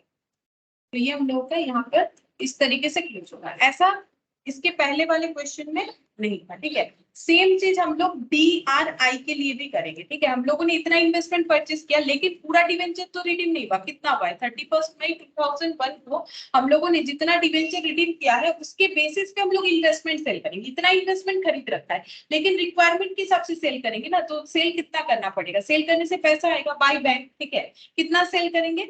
8,000 इंटू 100, जितना डिवेंचर रिडीम कर रहे हैं उसका 15%, मतलब प्रोपोर्शनेटली कर रहे हैं। ठीक है, यहाँ पर जैसे ये कितना हो रहा है, 50,000 इंटू 100 का 15% इन्वेस्टमेंट किया, लेकिन 50,000 में से 8,000 ही रिडीम कर रहे हैं, तो 8,000 इंटू 100 इंटू 15% जितना होगा उतने का हम लोगों ने इन्वेस्टमेंट बेचा होगा। ठीक है, इससे ज्यादा हम लोग नहीं बेचेंगे जितना रिडीम करते हैं। इसके पहले कोई भी क्वेश्चन में ऐसा हमारा नहीं आया। ठीक है, तो ये हो गया हम लोग का 1,20,000। तो 1,20,000 का ही सेल करेंगे, इससे ज्यादा सेल करने का जरूरत नहीं है। और 31 मार्च 2002 को ये क्लोज हो जाएगा बाई बैलेंस सीडी बोल के, यहाँ पर 6,30,000 का हम लोग का एसेट, मतलब इन्वेस्टमेंट बच जाएगा। ये नेक्स्ट काम आएगा, क्योंकि पूरा तो रिडीम हुआ नहीं है डिवेंचर। इस तरीके से ये क्लोज हो जाएगा। और अगर ओन डिवेंचर अकाउंट बनाएंगे तो वहां पर हम लोग लिख सकते हैं बाकी चीज। ठीक है, तो मैंने यही दो ही अकाउंट, ये 4 अकाउंट ही बनाए हैं। ठीक है, अच्छा अब हम लोग क्वेश्चन नंबर 4 देखते हैं। क्वेश्चन नंबर 4 में बोला है 12% डिवेंचर अकाउंट बनाने के लिए और डिवेंचर रिडेम्पशन रिजर्व और डिवेंचर रिडेम्पशन इन्वेस्टमेंट अकाउंट। ठीक है, देखो क्या बोल रहा है, Y Z limited and unlisted company other than AIFI banking company NBFC HFC. ठीक है, अगर रूल्स याद नहीं है तो भी चलेगा इस क्वेश्चन में। क्यों, देखो क्योंकि हमें बोला है डीआरआर बनाओ डीआरआई बनाओ, मतलब इस कंपनी का डीआरआर और डीआरआई बनेगा क्योंकि देखो ना अनलिस्टेड अदर कंपनी है। ठीक है, तो यहाँ पर बोल रहा है इनके पास 16,000 12% डिवेंचर है, 100 is outstanding as on 1 April 2001, redeemable on 31 March 2002। ठीक है, अभी हम टाइमलाइन बना ही लेंगे। क्वेश्चन नंबर, यहाँ पर देखो 1 April 2001 outstanding as on 1 April 2001 16,000 debenture at the rate of 100, 12% वाला 12% 16,000 debenture at the rate of 100, redeemable है 31 मार्च 2002 को, 31 मार्च 2002 को रिडीम करना है रिडीमेबल पर।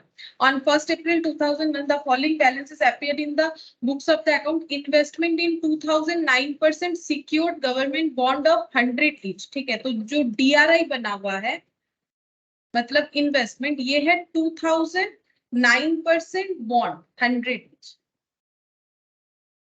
9% 2000 bond eight the rate of 100 करके। ठीक है, अच्छा इसके बाद बोल रहा है डीआरआर बना हुआ है 1 लाख, डीआरआर बना हुआ है 1 lakh, DRR 1 lakh, interest on investment, investment मतलब ये वाला। ठीक है, ये वाला interest on investment is received yearly at the end of financial year. ठीक है, हर फाइनेंशियल ईयर के एंड में, मतलब ईयरली एक ही बार इनको फाइनेंशियल ईयर के एंड में इंटरेस्ट मिलता है। मतलब इंटरेस्ट जो है इन्वेस्टमेंट का इंटरेस्ट यहाँ मिलेगा। ठीक है, इंटरेस्ट ऑन इन्वेस्टमेंट, ठीक है, ये यहाँ पर मिलेगा इंटरेस्ट ऑन इन्वेस्ट। अच्छा इसके बाद 2000 own debenture were purchased on 31 March 2002। अच्छा इसी डेट पे क्या हुआ है, own debenture purchase own debenture. ठीक है, अब कितना हुआ है 2099 करके, 2000 नंबर ऑफ डिवेंचर परचेज हुए हैं 99 and cancel on the same date at the rate of 99 and cancel.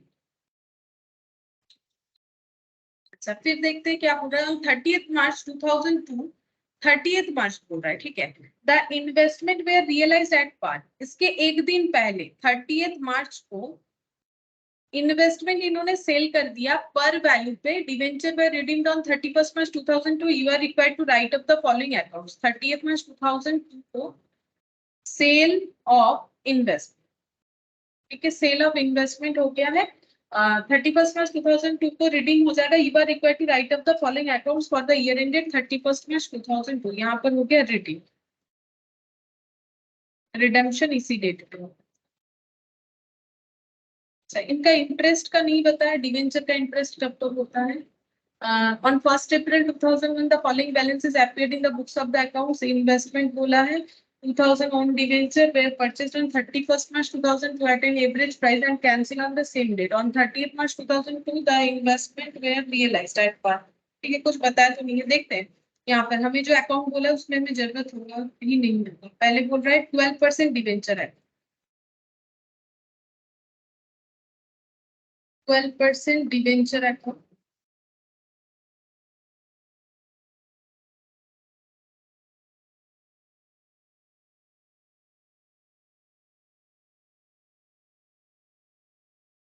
Debenture redemption reserve account DRI,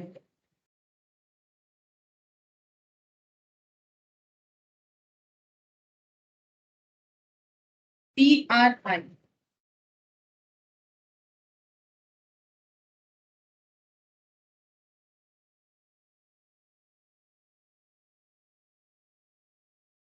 सबसे पहले बैलेंस लिखेंगे यहाँ से देख के, 1 April 2001 by balance BD, 16,000 into 100 हो जाएगा, 16,000 इंटू 100, इतने सारे डिवेंचर है तो वैल्यू हो जाएगा 16 लाख, 16 लाख। अच्छा, फिर डीआरआई में है 9%, 2,100 रुपीज वाला बॉन्ड डीआरआई, तो मतलब बैलेंस यहाँ पर हुआ, एसेट है 14,2001, टू बैलेंस बीटी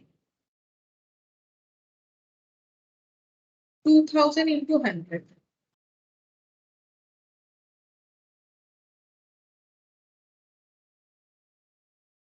यहाँ पर लिख लेते हैं 9% बॉन्ड, और डीआरआर बना हुआ है 1 लाख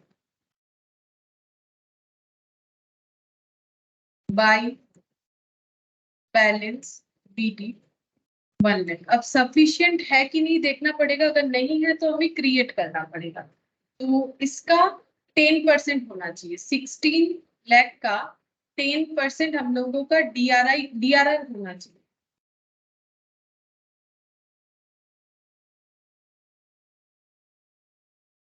1,60,000, जबकि 1 लाख बना हुआ है तो और भी 60,000 बनना चाहिए, तो वो कहाँ से बनाएंगे, पीएल या जनरल रिजर्व से बनाएंगे। तो यहाँ पर लिख देते हैं बाई पीएल या जनरल रिजर्व लिख सकते हैं। कितना और होना चाहिए, 60,000 और चाहिए होगा, ठीक है, क्योंकि हम लोग को कितना क्रिएट करना पड़ेगा, 16 लाख का 10%, 16 लाख का 10% हमें क्रिएट करना पड़ेगा। हम लोग का क्रिएट है 1 लाख, तो हमें और भी 60,000 क्रिएट करना पड़ेगा। और डीआरआई, इसका चेक करते हैं डीआरआई का सफिशिएंट है कि नहीं। तो डीआरआई का क्या हो जाता है, जितना हम लोग का आउटस्टैंडिंग है उसका 15%, ठीक है, तो ये हो गया इसका 15%, 2,40,000, लेकिन हम लोग का कितना हुआ है, हम लोग का हुआ है 2,40,000 कम है, तो 40,000 का परचेस करेंगे, तो इसी रेट पे कर लेते हैं। टू बैंक 16 लाख, इसका 15% होना चाहिए, माइनस 2 लाख, 40,000 और भी इन्वेस्टमेंट परचेस करना है। तो पहले तो ये एडजस्ट कर लिया हम लोगों ने। इसके बाद बोल रहा है कि परचेज ओन डिवेंचर, ठीक है, तो ओन डिवेंचर परचेस करने से एंट्री होता है, ये कब परचेज हो रहा है, ये हो रहा है 31 मई को, ठीक है। अच्छा, 30 मार्च को पहले इन्वेस्टमेंट सेल हो जाएगा, तो पहले हम लोग इन्वेस्टमेंट सेल करेंगे 30 मार्च को, फिर परचेज ऑफ ओन डिवेंचर होगा, शायद देख लेते एक बार डेट, 31 मार्च को, हाँ पहले इन्वेस्टमेंट सेल होगा, तो 30 को इन्वेस्टमेंट सेल होगा, तो सेल होने से बाय बैंक, तो 30 मार्च 2000, तो यहाँ पर लिखेंगे बाय बैंक।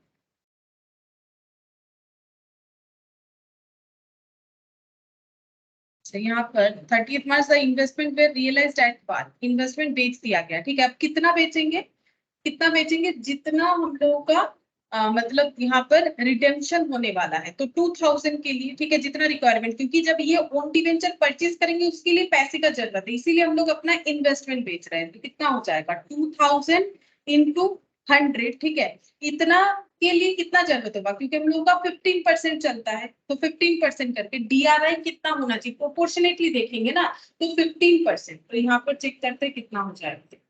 2,000 जो हम लोग ओन डिवेंचर परचेस करने वाले हैं, जस्ट इसके नेक्स्ट डे, ये 30 मार्च है, 31 मार्च को परचेस करने वाले हैं, तो 2 लाख के लिए हमें 15% जो है जितना होता है 30,000, इतना हमें जो है सेल करने को मिलेगा, ठीक है, प्रोपोर्शनेट अमाउंट के हिसाब से। ये 2,000 के लिए, ये जो है हम लोग का, ये इतना हम लोगों ने इन्वेस्टमेंट परचेस कर रखा है एट पर होने के लिए इतना, तो 16 लाख के लिए 2,40,000, तो यहाँ पर ये 2 लाख हो रहा है, शायद 2 लाख के लिए कितना हो रहा है 30,000, तो हम लोग 15% के हिसाब से कर लिए, ठीक है। अच्छा, अब ये वाला हम लोगों ने सेल कर दिया 30 मार्च को, हम लोगों ने अपना इन्वेस्टमेंट बेच दिया पर वैल्यू पे, जितना रिक्वायरमेंट था। अच्छा, अब इसके बाद यहाँ पर फिर आ रहा है इन्वेस्टमेंट पे realised at par and the debenture में रिडीम्ड ऑन 31 मार्च, अब डिवेंचर रिडीम, ठीक है, 31 मार्च, अब इसका एंट्री करेंगे, तो 31 मार्च को जब डिवेंचर रिडीम हो रहा है ओन डिवेंचर, तो एंट्री क्या हो जाएगा, हम लोग पहले ओन डिवेंचर परचेस करेंगे, तो own debenture account debit interest on own debenture account debit to bank जिसका अकाउंट तो हम लोगों ने बनाया नहीं। अब जब कैंसिल होगा तो 12% debenture account debit to own debenture, ठीक है, टू ओन डिवेंचर, और कुछ प्रॉफिट हो रहा है या लॉस हो रहा है वो देखना पड़ेगा। कितने में परचेज करें? 99। अब देखो इसमें एक्स इंटरेस्ट या कम इंटरेस्ट कुछ नहीं बोला है। जब क्वेश्चन साइलेंट होगा तो ऑब्वियसली ये एक्स इंटरेस्ट ही मानेंगे इसे, ठीक है, हमेशा एक्स इंटरेस्ट मानना है, क्योंकि देखो अब कम इंटरेस्ट नहीं बोला है तो हमें कैसे पता इसमें इंक्लूडेड है, तो इसीलिए हमेशा इसको एक्स इंटरेस्ट मान के ही करना है। तो ये एक्स इंटरेस्ट हो जाएगा, तो कितना हो जा रहा है 2000 इंटू 99 ना, इतना पेमेंट करने से हमारा कैंसिल हो जाएगा, मतलब 1,98,000 से हमें मिल रहा है कितने का, 2 लाख का, तो हमारा प्रॉफिट हो जाएगा, कितना होगा देखो 31 March 2002, to profit on cancellation, ठीक है, प्रॉफिट ऑन कैंसिलेशन कितना हो जाएगा 2 लाख माइनस 1,98,000, तो ये हो जाएगा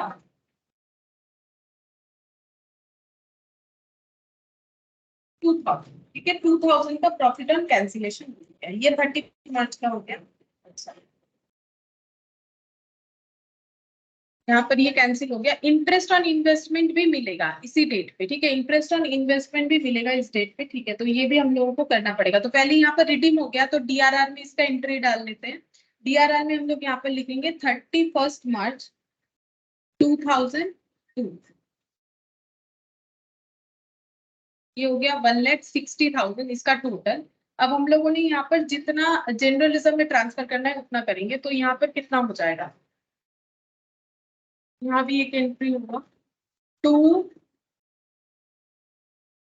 जनरल रिजर्व, प्रोपोर्शनेट कर लेंगे, कितना हो रहा है 2000 रिडीम हो रहा है, 2000 इंटू 100 इंटू इस पे 10%,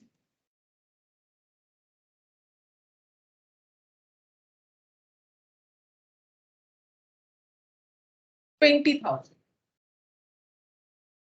ठीक है, तो माइनस कर लेते हैं, बाकी बैलेंस आ जाएगा 1,40,000 टू बैलेंस सीडी, ये हो गया 1,60,000 क्लोज हो गया डीआरआर, ठीक है। अब डीआरआई का चेक करते हैं, इंटरेस्ट मिलेगा, ठीक है, इंटरेस्ट मिलेगा, यहाँ पर बोला है ये देखो 30 March the investment were realised at par and the debenture were redeem, और इंटरेस्ट मिलता है यहाँ पर कहीं बताया था, ये देखो interest on investment is received yearly at the end of the financial year, तो 31 मार्च को इंटरेस्ट भी मिलेगा, तो बाय बैंक,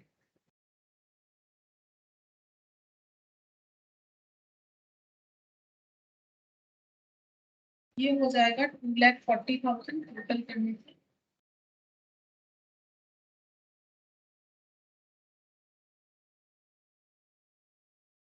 यहाँ यहाँ इंटरेस्ट का कैलकुलेशन नहीं दिखाएंगे, सॉरी, इंटरेस्ट तो हमें दिखाना, इंटरेस्ट का एंट्री क्या होगा, इंटरेस्ट का एंट्री होगा bank to interest, bank account debit to interest on investment, तो इंटरेस्ट का अकाउंट तो बनाया नहीं, तो इसका हम लोग बैलेंस लिख देंगे जितना पड़ा हुआ है, ठीक है, तो 31 मार्च 2002 को लिखेंगे बाई बैलेंस सीडी 2,40,000 माइनस 30,000, मतलब 2,10,000, ठीक है, ये हम लोग का इन्वेस्टमेंट पड़ा हुआ है, क्योंकि इसको बेचा है ऐसा तो कुछ बोला नहीं है। The investment were realised at par and the investment were redeemed on 31 March and the debenture were redeemed on 31 March, ठीक है, तो डीआरआई भी हम लोग का क्लोज हो गया, यहाँ पर ये बच रहा है डीआरआर, ये भी क्लोज हो गया। अब हम लोग ये डिवेंचर अकाउंट को क्लोज करेंगे। अच्छा, 16 लाख में हम लोग का 2 लाख जो है रिडीम हो गया, बाकी बैलेंस रह, इक्वल टू राइट अप। अच्छा, यहाँ पूरा डिवेंचर रिडीम करना है ऐसा कुछ बोला था क्या, एक मिनट देख लेते हैं। वाई लिमिटेड 12% डिवेंचर आउटस्टैंडिंग है on 1 April the following balances appeared, ये बता रहा है, ठीक है। Interest on investment is received yearly at the end of the financial year, 2000 home debenture purchase at an average price of 99 and cancel on the same date 30th March the investment were realised at par and the debenture redeemed on 31 March 2002, debenture were redeemed बोला है। अच्छा, तो debenture में redeemed बोला है, लेकिन हम लोग का यहाँ पर बोल रहा है 2000 ओन डिवेंचर परचेज हुआ है, लेकिन यहाँ और एक बात भी बोला है, ये भी हमें ध्यान देना है। बोल रहा है कि डिवेंचर में रिडीम मतलब सारे डिवेंचर, ये तो 2000 लिया फिर कैंसिल हो गया, इसके बाद भी डिवेंचर रिडीम हुआ है, ये बात मैंने ध्यान नहीं दिया। देखो यहाँ पर टाइमलाइन में लिखा है, बट मैंने इसको कंसीडर नहीं किया। ये देखो हम लोगों ने ओन डिवेंचर परचेज किया फिर कैंसिल किया, फिर यहाँ पर जो डिवेंचर बचे हुए हैं वो रिडीम हो गया, जो डिवेंचर बचे हुए हैं वो रिडीम हो गया। मतलब ये 16,000 डिवेंचर में 2000 रिडीम होने के बाद 30 मार्च को हम लोगों के पास 14,000 डिवेंचर रह रहा है, वो भी रिडीम हो जाएगा। अच्छा, तो अगर वो भी रिडीम हो रहा है, अब वो ओपन मार्केट से परचेज करके रिडीम नहीं हो रहा है, मतलब डिवेंचर हम लोग पेमेंट कर रहे हैं, लोन का रीपे कर रहे हैं तो रिडीम हो रहा है। इसका मतलब यहाँ टू बैलेंस सीडी नहीं दिखा सकते, तब गलत हो जाएगा, क्योंकि क्वेश्चन में बोला है कि डिवेंचर रिडीम हुआ है फिर से 31 मार्च को, यानी 31 मार्च को हम लोग को लिखना पड़ेगा डिवेंचर रिडीम हुआ है तो debenture account debit to bank हो जाएगा। ठीक है, टू बैंक बोल के हम लोग लिख लेंगे जितना डिवेंचर रिडीम होगा। कितना डिवेंचर रिडीम होगा 16 लाख में से तो 2 लाख हम लोगों ने ऑलरेडी मतलब ओपन मार्केट से परचेज करके कैंसिल करके रिडीम किया है, और यहाँ पर बोल रहा है पेमेंट करके हो रहा है, तो ये 14 लाख होगा। ठीक है, तो थोड़ा सा हमारा ये वाला एंट्री भी फिर चेंज हो जाएगा। फिर हम लोग यहाँ पर जनरल रिजर्व में पूरा ही ट्रांसफर करेंगे, ये 1,40,000 के 20 और 1,40,000 दोनों ही ट्रांसफर हो जाएगा। इसका फिर बाइफर्केशन तो नहीं करना पड़ेगा क्योंकि सारे डिवेंचर रिडीम हो रहे हैं। ठीक है, तो ये वाला एंट्री नहीं आएगा, लॉजिक है। ठीक है, अगर ऐसा नहीं होता तब ये जो है लेजर इस तरीके से बनता, क्योंकि क्वेश्चन में हमें बताया है लास्ट में कि फिर डिवेंचर रिडीम हुआ है। ठीक है, तो अगर डिवेंचर रिडीम हुआ है तो हम लोग का जनरल रिजर्व में पूरा ही ट्रांसफर हो जाएगा, क्योंकि सारे डिवेंचर रिडीम्ड है, तो उससे रिलेटेड जो डीआरआर है वो पूरा का पूरा ही हम लोग का जनरल रिजर्व में चला जाएगा। ठीक है, ये पूरा का पूरा जनरलिज्म में चला जाएगा। अच्छा, क्या इसमें भी कोई चेंजेस होगा? हाँ होगा। क्या चेंजेस होगा? अगर हम लोग इसके बाद भी डिवेंचर रिडीम कर रहे हैं तो इस डेट को हमारा कोई बैलेंस नहीं दिखेगा डीआरआई में, क्योंकि हमें इन्वेस्टमेंट सेल कर देना पड़ेगा। तो एंट्री क्या हो जाएगा? इन्वेस्टमेंट सेल करेंगे तो फिर से वही बाय बैंक होगा। ये होगा, ये तो ठीक है, ये तो होगा ही, क्योंकि ये ओन डिवेंचर कैंसिलेशन के लिए प्रोपोर्शनेट अमाउंट जा रहा है और ये रिडेम्पशन के लिए वैल्यू वही रहेगा, सिर्फ एंट्री चेंज हो जाएगा। यहाँ हम लोगों ने बैलेंस दिखा दिया ना कि ये बाद में काम आएगा, लेकिन जब सारी डिवेंचर ही रिडीम हो जा रहे हैं तो फिर बैलेंस क्यों रहेगा? फिर तो पूरा यूटिलाइज हो जा रहा है, तो ये बाई बैंक हो जाएगा और यहाँ पर टू बैंक जो पेमेंट होने वाला है, और यहाँ पर हम लोग का हो गया बाई जो है टू जनरल रिजर्व, पूरा का पूरा ट्रांसफर हो जाएगा, क्योंकि प्रोपोर्शनेट वाला कंसेप्ट नहीं आ रहा है। लेकिन मैंने जो करवाया था, बाई चांस सोचो कि अगर प्रोपोर्शनेट इस क्वेश्चन की तरह होता तब हमें वही करना पड़ता। ठीक है, प्रोपोर्शनेट अमाउंट हम लोग निकालते, बट यहाँ पर लास्ट में एक पॉइंट बोला था कि रिडीम हो रहा है, इस चीज का ध्यान रखना है कि इसका मतलब इन्होंने दो प्रोसेस से अपने डिवेंचर रिडीम किए। एक बार तो इन्होंने परचेज ऑन ओन डिवेंचर किया है, और उसके बाद इन्होंने क्या किया है, इन्होंने अपना डिवेंचर जो है मतलब लमसम में रिडीम किया है। ठीक है, रिडेम्पशन इन लमसम, तो इसीलिए जो बचा हुआ डिवेंचर था उसका रिडेम्पशन दिखा दिया। ठीक है, तो इसका मतलब यहाँ पर अगर बैलेंस लिख देते हैं ना तो गलत हो जाएगा, जैसे यहाँ दिखा दिए। ये तब होता अगर ये रिडेम्पशन वाला लैंग्वेज सिर्फ अगर जो अभी मैंने बनाया था वो भी हमारा सही हो जाता अगर ये वाला लाइन नहीं रहता। ठीक है, ये वाला लाइन नहीं रहने से हमें क्वेश्चन को उसी तरह से सॉल्व करना पड़ता। ठीक है, ये हम लोग का हो गया 4th नंबर, ये 3rd नंबर हो गया। ये हम लोग का है कन्वर्जन वाला, और ये भी कन्वर्जन का ही क्वेश्चन। ठीक है, कन्वर्जन का क्वेश्चन हम लोग बाद में करेंगे।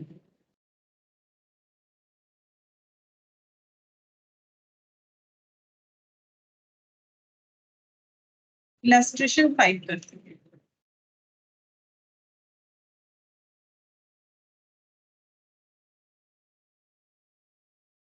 इसमें क्या बोला है? The balance sheet of B company limited unlisted company other than AIFI banking company NBFC and HFC as at 31 March 2001 is as under. ठीक है, तो देखते हैं क्या क्या दिया हुआ है।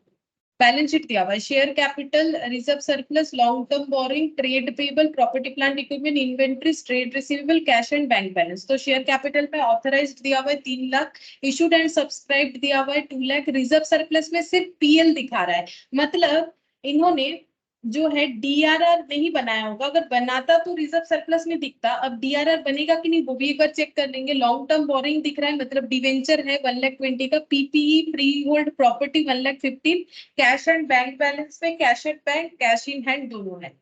At the annual general meeting, it was resolved to give existing shareholder the option to purchase one 10 rupees share at 15 for every 4 shares held prior to the bonus distribution. The option was taken up by all the shareholders. ठीक है, यहाँ ना थोड़ा bonus का portion दे दिया है, हम लोग बोनस इसके बाद करेंगे, मैंने अभी तक बोनस नहीं करवाया लेकिन हम बता देंगे कैसे होगा। ठीक है, तो यहाँ पर बोल रहा है कि एग्जिस्टिंग शेयर होल्डर्स को कंपनी ने ऑप्शन दिया है। ऑप्शन देने का मतलब होता है राइट शेयर इशू करना। ठीक है, राइट शेयर देती है कंपनी, ये भी है हमारा, ये भी हम लोग करेंगे। कंपनी राइट शेयर देती है अपने एग्जिस्टिंग शेयर होल्डर को, मतलब कोई जो भी बहुत दिनों से कंपनी का शेयर होल्डर है, कंपनी जब फर्दर इशू करती है, ठीक है, इनिशियल पब्लिक ऑफर नहीं कर रहे, फर्दर इशू करती है शेयर, तो कंपनी पहले अपने एग्जिस्टिंग शेयर होल्डर को ये ऑफर देती है कि आप लोग ये शेयर पहले खरीदो, अगर आप लोग नहीं खरीदोगे तो हम बाहर जो है इसे सेल करेंगे। ठीक है, मतलब आउटसाइडर्स को प्रोवाइड करेंगे।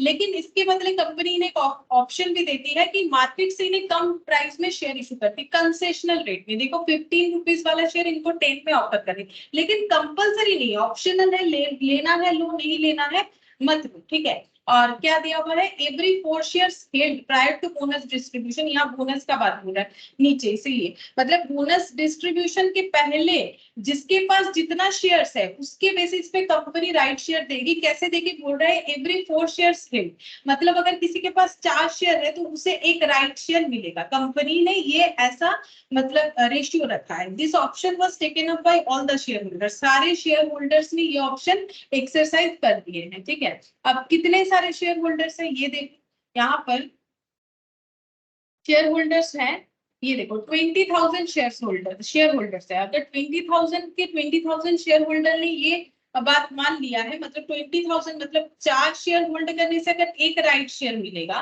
तो एक शेयर होल्ड करने से 1/4 राइट शेयर मिलेगा, तो 20,000 अगर होल्डिंग है तो कंपनी को कितना सारा राइट शेयर इशू करना पड़ेगा, 5,000 नंबर ऑफ राइट शेयर इन्हें इशू करना पड़ेगा। ठीक है, अब राइट शेयर इशू करने से क्या पैसा नहीं मिलता है, मिलता है, कम मिलेगा। ठीक है, जब हम लोग एग्जिस्टिंग शेयर होल्डर को करते हैं तो उसे राइट शेयर बोलते हैं, कंसेशनल रेट पे करेंगे तो उतना पैसा हमें कम मिलेगा, मतलब हमें 10 रुपए का शेयर जो है 15 में इन्होंने इशू किया है। ठीक है, तो हमें 15 रुपीज करके मिल जाएगा। यहाँ हमें मार्केट प्राइस नहीं बोला है, सॉरी मैंने थोड़ा सा गलत बता दिया था। ये जो है 10 रुपए वाला शेयर जो है यहाँ पर purchase 10 shares at 15 for every 4 shares, मतलब ऐसा मत सोचो कि कंसेशनल रेट नहीं हुआ, ये तो फेस वैल्यू है। ठीक है, फेस वैल्यू या nominal value, company share holder को 15 में ऑफर कर रही है। ठीक है, ऑफर कर रही है, मार्केट में इसका रेट ना और भी ज्यादा होगा, जो कि हमें यहाँ क्वेश्चन में नहीं दिया है। ये फेस वैल्यू, इससे कंपेयर करोगे तो फिर तो वो ज्यादा ही दिखेगा, लेकिन ये तो हम लोग का क्या है, ये कंपनी ऑफर कर रही है, बट मार्केट प्राइस जो है ना इससे काफी ज्यादा होगा, मतलब मान लो इससे तो ज्यादा ही होगा, मतलब 16, 17, 18, 20 कुछ भी हो सकता है। ठीक है, तो मार्केट प्राइस इससे हाई है, तो इम्प्लॉय बोल रहे सॉरी एग्जिस्टिंग शेयर होल्डर को कंसेशनल रेट पे मिल रहा है मार्केट प्राइस के हिसाब से। ये तो हमारा जो है नॉर्मल जो है फेस वैल्यू बता रहा है, एवरी 4 शेयर्स के हिसाब से मिल जाएगा। अच्छा, फिर बोल रहा है इन्होंने बोनस शेयर भी इशू किया है, to issue 1 bonus share for every 5 shares, मतलब अगर किसी के पास 5 शेयर्स है तो उन्हें एक बोनस शेयर मिल जाए। ठीक है, ये ऐसा रेशियो कंपनी ने निकाला है।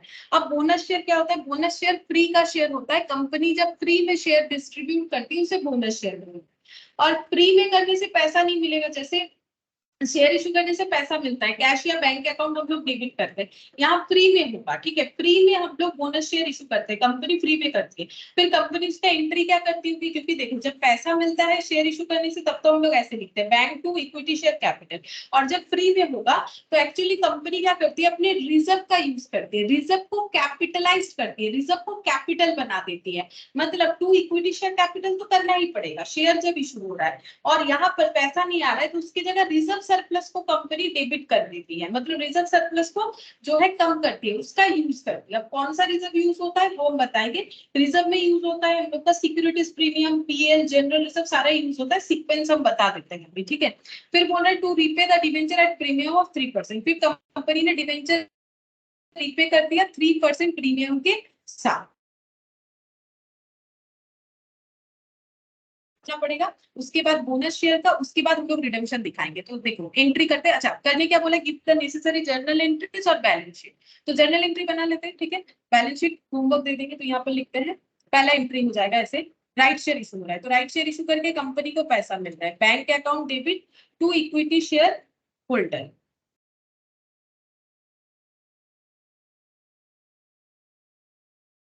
अच्छा कितना पैसा मिलेगा, यहाँ पर कैलकुलेट करके देखते हैं। 20,000 कितना शेयर इशू है, 20,000 इंटू 1/4, क्योंकि 4 शेयर्स में एक राइट शेयर मिलेगा, तो 20,000 शेयर होल्डर्स था और सभी ने ऑफर एक्सेप्ट किया है, तो 20,000 इंटू 1/4 हो जाएगा, इंटू कितना हो जाएगा 15 रुपीज करके एक एक शेयर पे मिलेगा। तो 20,000 डिवाइडेड बाई 4 इंटू 15, तो पैसा मिल रहा है 75।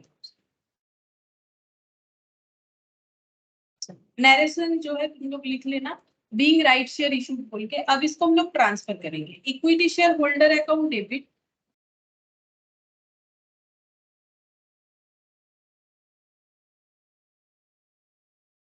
75,000 to equity share capital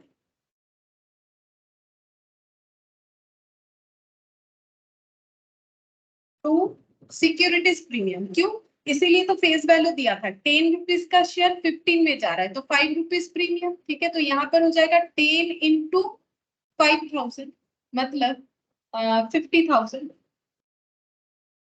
to securities premium.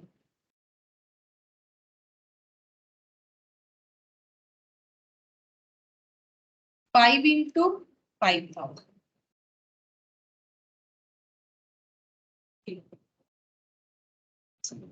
Next ये हम लोग का ये पॉइंट ए के लिए जो भी एंट्री करना था ये कंप्लीट हो गया। अब बोनस इशू का, तो पहले ये काउंट करते हैं कि कितने सारे बोनस शेयर मिलेंगे, उसका एंट्री कैसे होगा। जैसे मैंने अभी बताया कि टू इक्विटी शेयर कैपिटल तो करना ही पड़ेगा, और एंट्री ऐसे होगा, बोनस टू शेयर होल्डर ऐसे लिखना पड़ता है। बोनस का चैप्टर करेंगे तो डिटेल्स में कर लेंगे वहां पर। Bonus to share holder account debit, ठीक है, जैसे हम लोग डेटर को डेबिट करते हैं ना, वैसे bonus to share holder account debit to equity share capital. अब कितने सारे बोनस इशू होंगे, देखो पहले से 20,000 शेयर होल्डिंग था, और राइट शेयर इशू होने के बाद ये 20,000 प्लस 5,000 हो गया, ठीक है, क्योंकि राइट शेयर इशू हुआ तो और भी 5,000 शेयर इशू हो गया, तो 25,000 अभी टोटल शेयर होल्डिंग, ठीक है। और बोनस दिया जाएगा 1/5 रेशियो में, है ना, यहाँ पर बोला था 5 शेयर होल्ड करके रखा गया है तो एक बोनस शेयर मिल जाएगा, to issue 1 bonus for every 5, तो 1/5 हो गया, 5 के लिए एक के लिए 1/5, तो 25,000 के लिए कितना हो जाएगा, तो 5,000 नंबर ऑफ शेयर्स। और यहाँ पर ये हम लोग 10 रुपीज में करेंगे, क्योंकि बोनस जो है ये हमें बोला नहीं कौन से प्राइस में है, तो इसको हम लोग क्या दिखाएंगे, नॉर्मल जो पर वैल्यू होता है उसी पे दिखाएंगे, तो ये हो जाएगा हम लोग का 50,000 का बोनस शेयर इशू हो रहा है, ठीक है। अब बोनस शेयर इशू जब होगा तो हम लोग को यहाँ रिजर्व सरप्लस डेबिट करना पड़ेगा, और टू लिखेंगे to bonus to share holder, to bonus to share holder, ठीक है। अब रिजर्व सरप्लस में हम लोग कौन सा रिजर्व ले सकते हैं वो हम बताते हैं, देखो हम लोग डिटेल्स में तो कर ही लेंगे जब हम लोग बोनस का चैप्टर करेंगे। यहाँ पर अगर देखो तो रिजर्व सरप्लस में ना सिर्फ और सिर्फ पीएल दिख रहा है, क्या इसमें हम लोग पीएल का यूज करते हैं, हाँ इसमें हम लोग पीएल का यूज करते हैं, लेकिन हम इसका एक सीक्वेंस बताते हैं हम लोग कैसे इसका यूज करेंगे। तो सबसे पहले हम लोग को यूज करना पड़ता है, अगर सिक्योरिटीज प्रीमियम है तो, ठीक है, अगर तुम लोग ये चैप्टर में जब हम लोग जाएंगे ना तब वहां पर डिटेल्स में देख लेंगे। अगर हमारे पास सिक्योरिटीज प्रीमियम में कुछ अमाउंट है तो हम लोग उसको यूज करते हैं, फिर पीएल फिर जनरल रिजर्व ये सब यूज करते हैं। तो हम लोग के पास सिक्योरिटीज प्रीमियम में अभी अभी देखो कुछ अमाउंट आया हुआ है, तो पहले इसको यूज करना पड़ेगा 25,000। यहाँ तो नहीं है, यहाँ तो सिर्फ सिर्फ और सिर्फ पीएल है, तो यहाँ पर लिखेंगे securities premium account debit, securities premium account debit, लेकिन यहाँ सफिशिएंट नहीं है, 25,000 है, तो बाकी कहाँ से लेंगे, ठीक है, बाकी पीएल से लेंगे, क्योंकि पीएल से तो लेना अलाउड है, लेकिन सीक्वेंस के हिसाब से पहले सिक्योरिटीज प्रीमियम, ठीक है, फिर जनरल रिजर्व, पीएल ऐसे होता है, वहां पढ़ेंगे ना तो डिटेल्स में बता देंगे। अभी बस इतना याद रखो, सिक्योरिटीज प्रीमियम में पैसा है वो लेंगे क्योंकि इसके सीक्वेंस में ये पहले आएगा, इसके बाद पीएल है हमारे पास जनरल रिजर्व में, तो पीएल ले लेते हैं। रिजर्व सरप्लस में। लेकिन अगर मान लो हमारा प्रीमियम नहीं आप क्रिएट होता तो हम लोग पूरा का पूरा पीएल से ही ले लेते, जो कि काफी है। पीएल में 1,20,000 है, हम लोग को तो सिर्फ 50,000 ही चाहिए, लेकिन है प्रीमियम तो मैंने यहाँ पर लिख दिया। यहाँ पर 25,000 ले लेंगे, ठीक है, पीएल से ये वाला हम लोगों ने निकाल दिया इतना पैसा। अच्छा, अब क्या करना पड़ेगा, डीआरआर भी तो क्रिएट करना पड़ेगा, क्योंकि ये देखो ये डीआरआर इनको क्रिएट करना पड़ता है। ये कौन सी कंपनी है, unlisted company other than AIFI, banking, NBFC, HFC, ठीक है। तो फिर डीआरआर क्रिएट करना पड़ेगा। डीआरआर कहाँ से क्रिएट होगा, रिजर्व सरप्लस से, फ्री रिजर्व से। फ्री रिजर्व में पीएल है तो पीएल से बना लेंगे। क्या पीएल में सफिशिएंट है, चेक करते हैं सफिशिएंट है कि नहीं। पहले ये देखो कि कितना डीआरआर बनाना पड़ेगा। तो जितना डिवेंचर है उसका 10%, तो डिवेंचर 1,20,000 था। ये बैलेंस शीट है, बैलेंस शीट में दिख रहा है डिवेंचर, ये देखो 12% डिवेंचर 1,20,000, 1,20,000 का 10%, तो कितना बनेगा 12,000। क्या 12,000 पीएल में अवेलेबल है, हाँ है। हम लोगों ने यहाँ से कितना यूज किया है, सॉरी यहाँ से कितना यूज किया है, दोनों सेम अमाउंट। यहाँ से अभी अभी हम लोगों ने 25,000 यूज किया है। तो इसके बाद जो बचा हुआ है, क्या उसमें से हम लोग ये यूज कर सकते हैं, बिल्कुल यूज कर सकते हैं। यहाँ पर लिख देंगे 12,000, ठीक है, काफी है। तो ये हो गया हम लोग का डीआरआर। अच्छा, अब हम लोग को इन्वेस्टमेंट भी खरीदना पड़ेगा, तो DRRI, debenture redemption in, debenture redemption investment account to bank, कितना खरीदना पड़ेगा। इनका डीआरआई भी बनेगा, ये जो कंपनी कैटेगरी में आ रही है इनका डीआरआई भी होगा। तो 1,20,000 का 15%,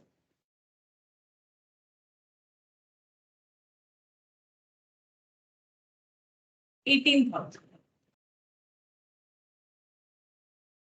इतना इन्वेस्टमेंट परचेस करना पड़ेगा।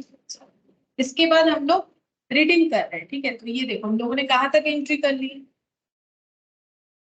पॉइंट ए हो गया, पॉइंट बी हो गया। अब पॉइंट बी, और जब पॉइंट सी में जा रहे हैं, रिडेम्पशन के लिए जो रिक्वायरमेंट था वो हम लोगों ने फुलफिल करवा दिया। अब रिडेम्पशन करेंगे, तो 12% debenture account debit,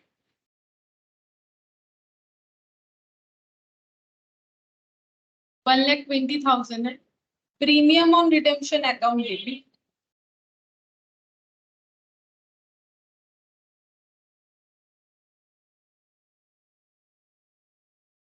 to debenture holder. अच्छा, प्रीमियम में कितना जाएगा, 3% प्रीमियम में पे होगा।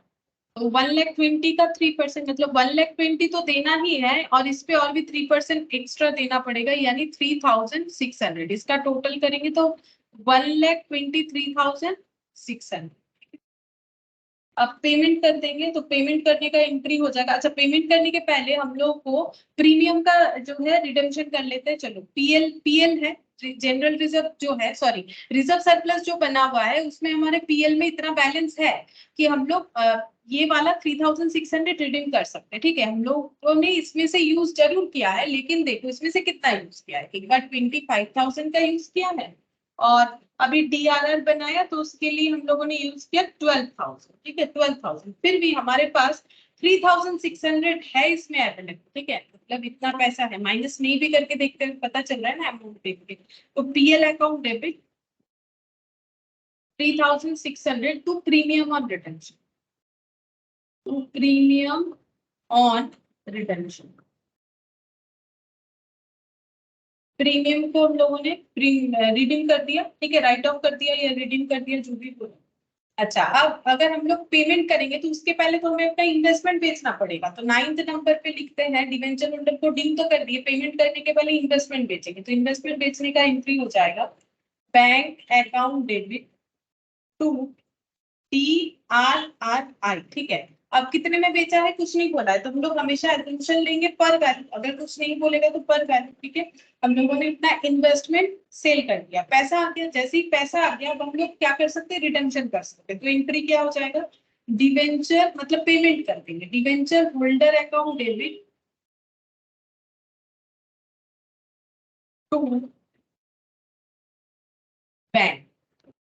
कितना पेमेंट करना पड़ेगा, 1,23,600, 1,23,600, 1,23,600।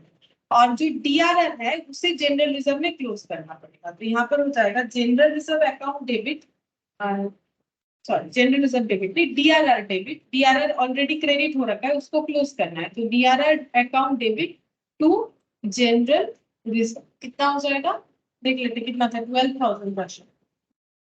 हाँ 12,000 बनाए थे, अभी 12,000 को हम लोग यहाँ पर क्लोज करेंगे, 12,000 से ये क्लोज हो जाएगा, ठीक है। अच्छा अब हम लोग को क्या प्रिपेयर करना पड़ेगा, इसका अकाउंट बैलेंस शीट, ठीक है, एंट्री तो हो गया, अब हम लोग को बैलेंस शीट बनाना है। ठीक है, तो बैलेंस शीट भी बना लेते हैं, यहाँ पर लिखते हैं balance sheet of B, B company as on date देना पड़ेगा, ठीक है।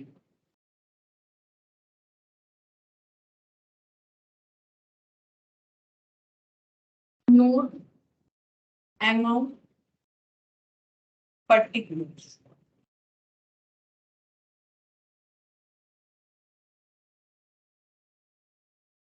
Equity and liabilities,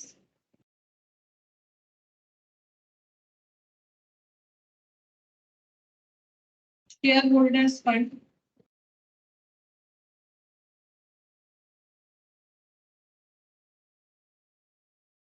share capital, ये नोट बनेगा, और reserve surplus,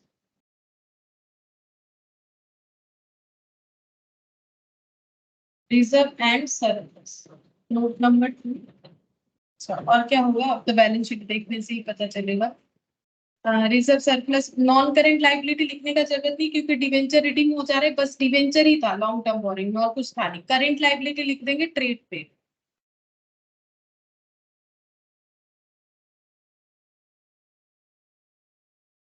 current liability trade paid, ये डायरेक्टली लिखा हुआ, हम लोग भी डायरेक्टली लिख लेते हैं, इसका कुछ भी प्रिपेयर मतलब नोट्स टू अकाउंट्स का जरूरत नहीं है, बस यहाँ पर और कुछ नहीं आएगा, इसका टोटल बन जाएगा लिखने के बाद। अब यहाँ पर एसेट्स, एसेट्स में non current asset PP, non current assets short में मैंने लिख दिया पीपी की, ठीक है, ये हो गया हम लोग का नोट नंबर 3 हो जाएगा। अच्छा पीपी के बाद है करेंट एसेट, करेंट एसेट्स, इसमें आएगा inventories,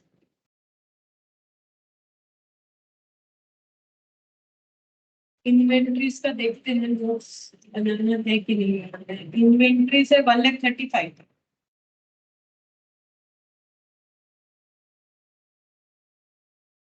1,35,000।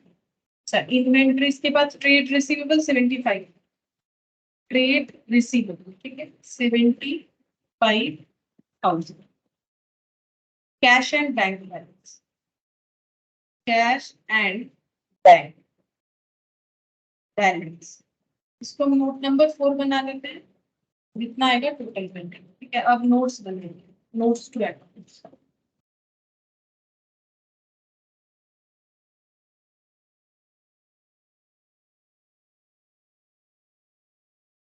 Share capital note 1,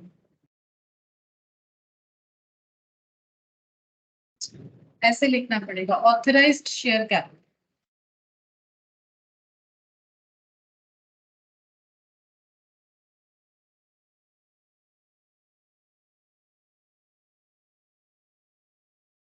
authorised share capital. अच्छा ये हम लोग का कितना इंक्रीज हुआ, 20,000, और उसके बाद यहाँ पर 30,000 हुआ है। एक बार चेक कर लेते हैं, मतलब ऑथराइज्ड को कहीं में इंक्रीज तो नहीं करना है, मतलब हम ये कहना चाह रहे हैं यहाँ पर कितना हुआ, 5,000 शेयर, ठीक है। और यहाँ पर जब बोनस इशू हुआ तो भी 5,000 हुआ, मतलब 10,000, तो 20 से 30 हो गया है इशूड कैपिटल, तो ऑथराइज 30 है तो हम लोग 30 तक रख सकते हैं, मतलब ऐसा नहीं होना चाहिए कि ऑथराइज 30 दिख रहा है और इशूड हमारा उससे ज्यादा हो गया है तो फिर ऑथराइज को भी हमें इंक्रीज करना पड़ेगा, उस बात का हमें ध्यान रखना है। तो यहाँ पर लिख देते हैं 30,000 authorise share capital at the rate of 10 fully paid,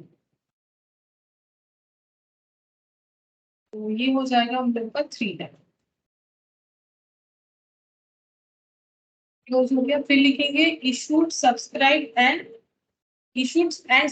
share, issued and subscribe share capital. इसको ऐसे लिखते हैं 30,000 share capital at the rate of 10 each fully paid। और यहाँ पर लिखेंगे 5,000, मतलब लिख देंगे क्या राइट शेयर है कितना bonus share, 5,000 shares of ₹10 each fully paid as, right share नहीं भी लिखने से होता है, बोनस लिखना जरूर, ठीक है, as bonus share out of securities premium. मतलब क्या क्या यूज किया हम लोगों ने, सिक्योरिटीज प्रीमियम का यूज किया फ्री में बोनस शेयर देने के time, and PL. Bonus share issue होने से ये हमें यहाँ मेंशन करना जरूरी है, तो ये हो गया 3 है। Issued subscribed and paid. Non current liability तो कुछ होगा नहीं, करेंट लायबिलिटी चलो ठीक है। तो अभी हम लोग यहाँ पर ये चीज लिख सकते हैं, रिजर्व सरप्लस का बनाना, यहाँ पर हो गया 3 है। अच्छा, रिजर्व सरप्लस का बनाना, reserve and surplus, note number 2, reserve and surplus.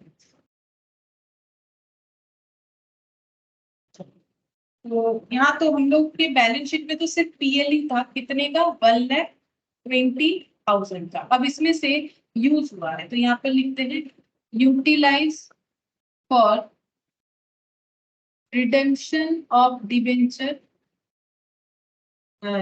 Utilise for premium on redemption of debenture, utilise for premium on redemption of debenture, उसके लिए 3,600 यूज, ठीक है। फिर यहाँ पर लिखेंगे utilise for bonus issue, bonus के लिए भी यूज हुआ, बोनस के लिए 25,000। और ट्रांसफर टू डीआरआर, डीआरआर में हम लोगों ने कितना ट्रांसफर किया, 12,000 ट्रांसफर किया, ठीक है, 12,000 ट्रांसफर किया। तो यहाँ से ये सब माइनस हो जाएगा और पता चलेगा पीएल का कितना बैलेंस बचा। तो पीएल में 1,20,000 था, और यहाँ पर भी हम लोग देख के कर सकते हैं, ठीक है। मैंने तो आगे पीछे लिख दिया, शायद देख लेते, कोई बात नहीं। सबसे पहले हम लोग का पीएल यहाँ पर यूज हुआ बोनस के लिए, ठीक है। तो बोनस के लिए 25,000 हम लोग ने यूज किया, मैंने 25,000 लिखा है। यहाँ पर 12,000 फिर डीआरआर के लिए यूज हुआ, फिर ये 3,600 यूज हुआ, ठीक है। तो यहाँ पर हो रहा है 79,400, फिर भी बचा हुआ है पीएल में 79,400, 79,400 ये पीएल में बचा हुआ है।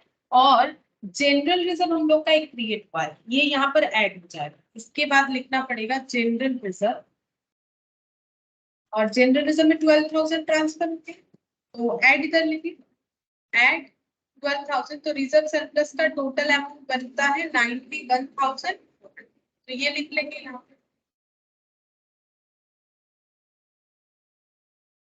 91,400 और 3 लाख ऐड करके देखते हैं लाइबिलिटी साइड में कितना आता है, 3 लाख और 1,1530। तो ये हो गया 5,06,400, 5,06,400। अब पीपी है, इसके बाद नोट नंबर 3, पीपी का जो नोट है वो तो हम लोग यहाँ से देख के बना सकते हैं, ठीक है। पीपी का तो कुछ अलग होगा नहीं, फ्री होल्ड प्रॉपर्टी यहाँ पे लिखिए, free hold property, free hold property 1,15,000, ये लिखना है, ठीक है। यहाँ लिख देते हैं free hold property 1,15,000। Inventories, trade receivable, cash and bank balance, ये बनाना पड़ेगा, cash and bank balance, note number 3, cash and bank.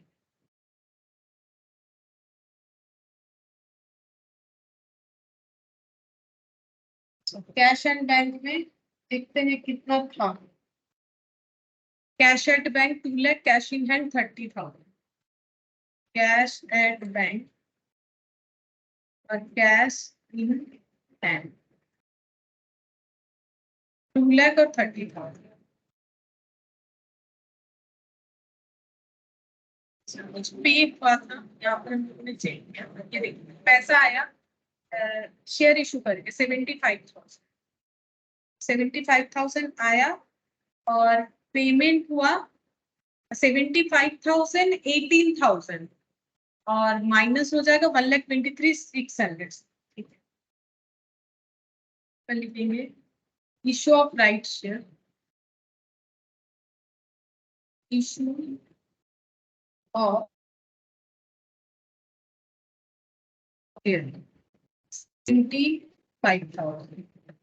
फिर sale of DRI, sale of DRI 18,000, paid to debenture holder 1,23,600, ये माइनस हो जाए, चेक करते 2,30,000 plus 75 plus 18 minus 1,23,600, 1,99,400।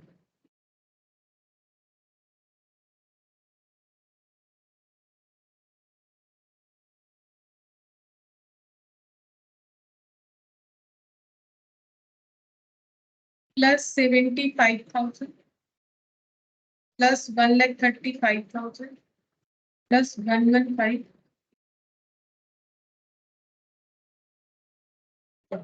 ये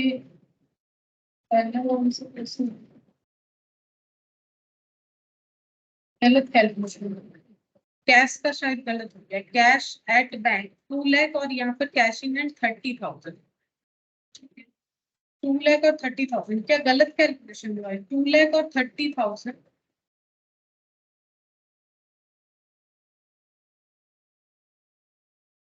plus share issue करके पैसा मिला है, उसका एंट्री तो हमें यहाँ तो दिखाना पड़ेगा 75,000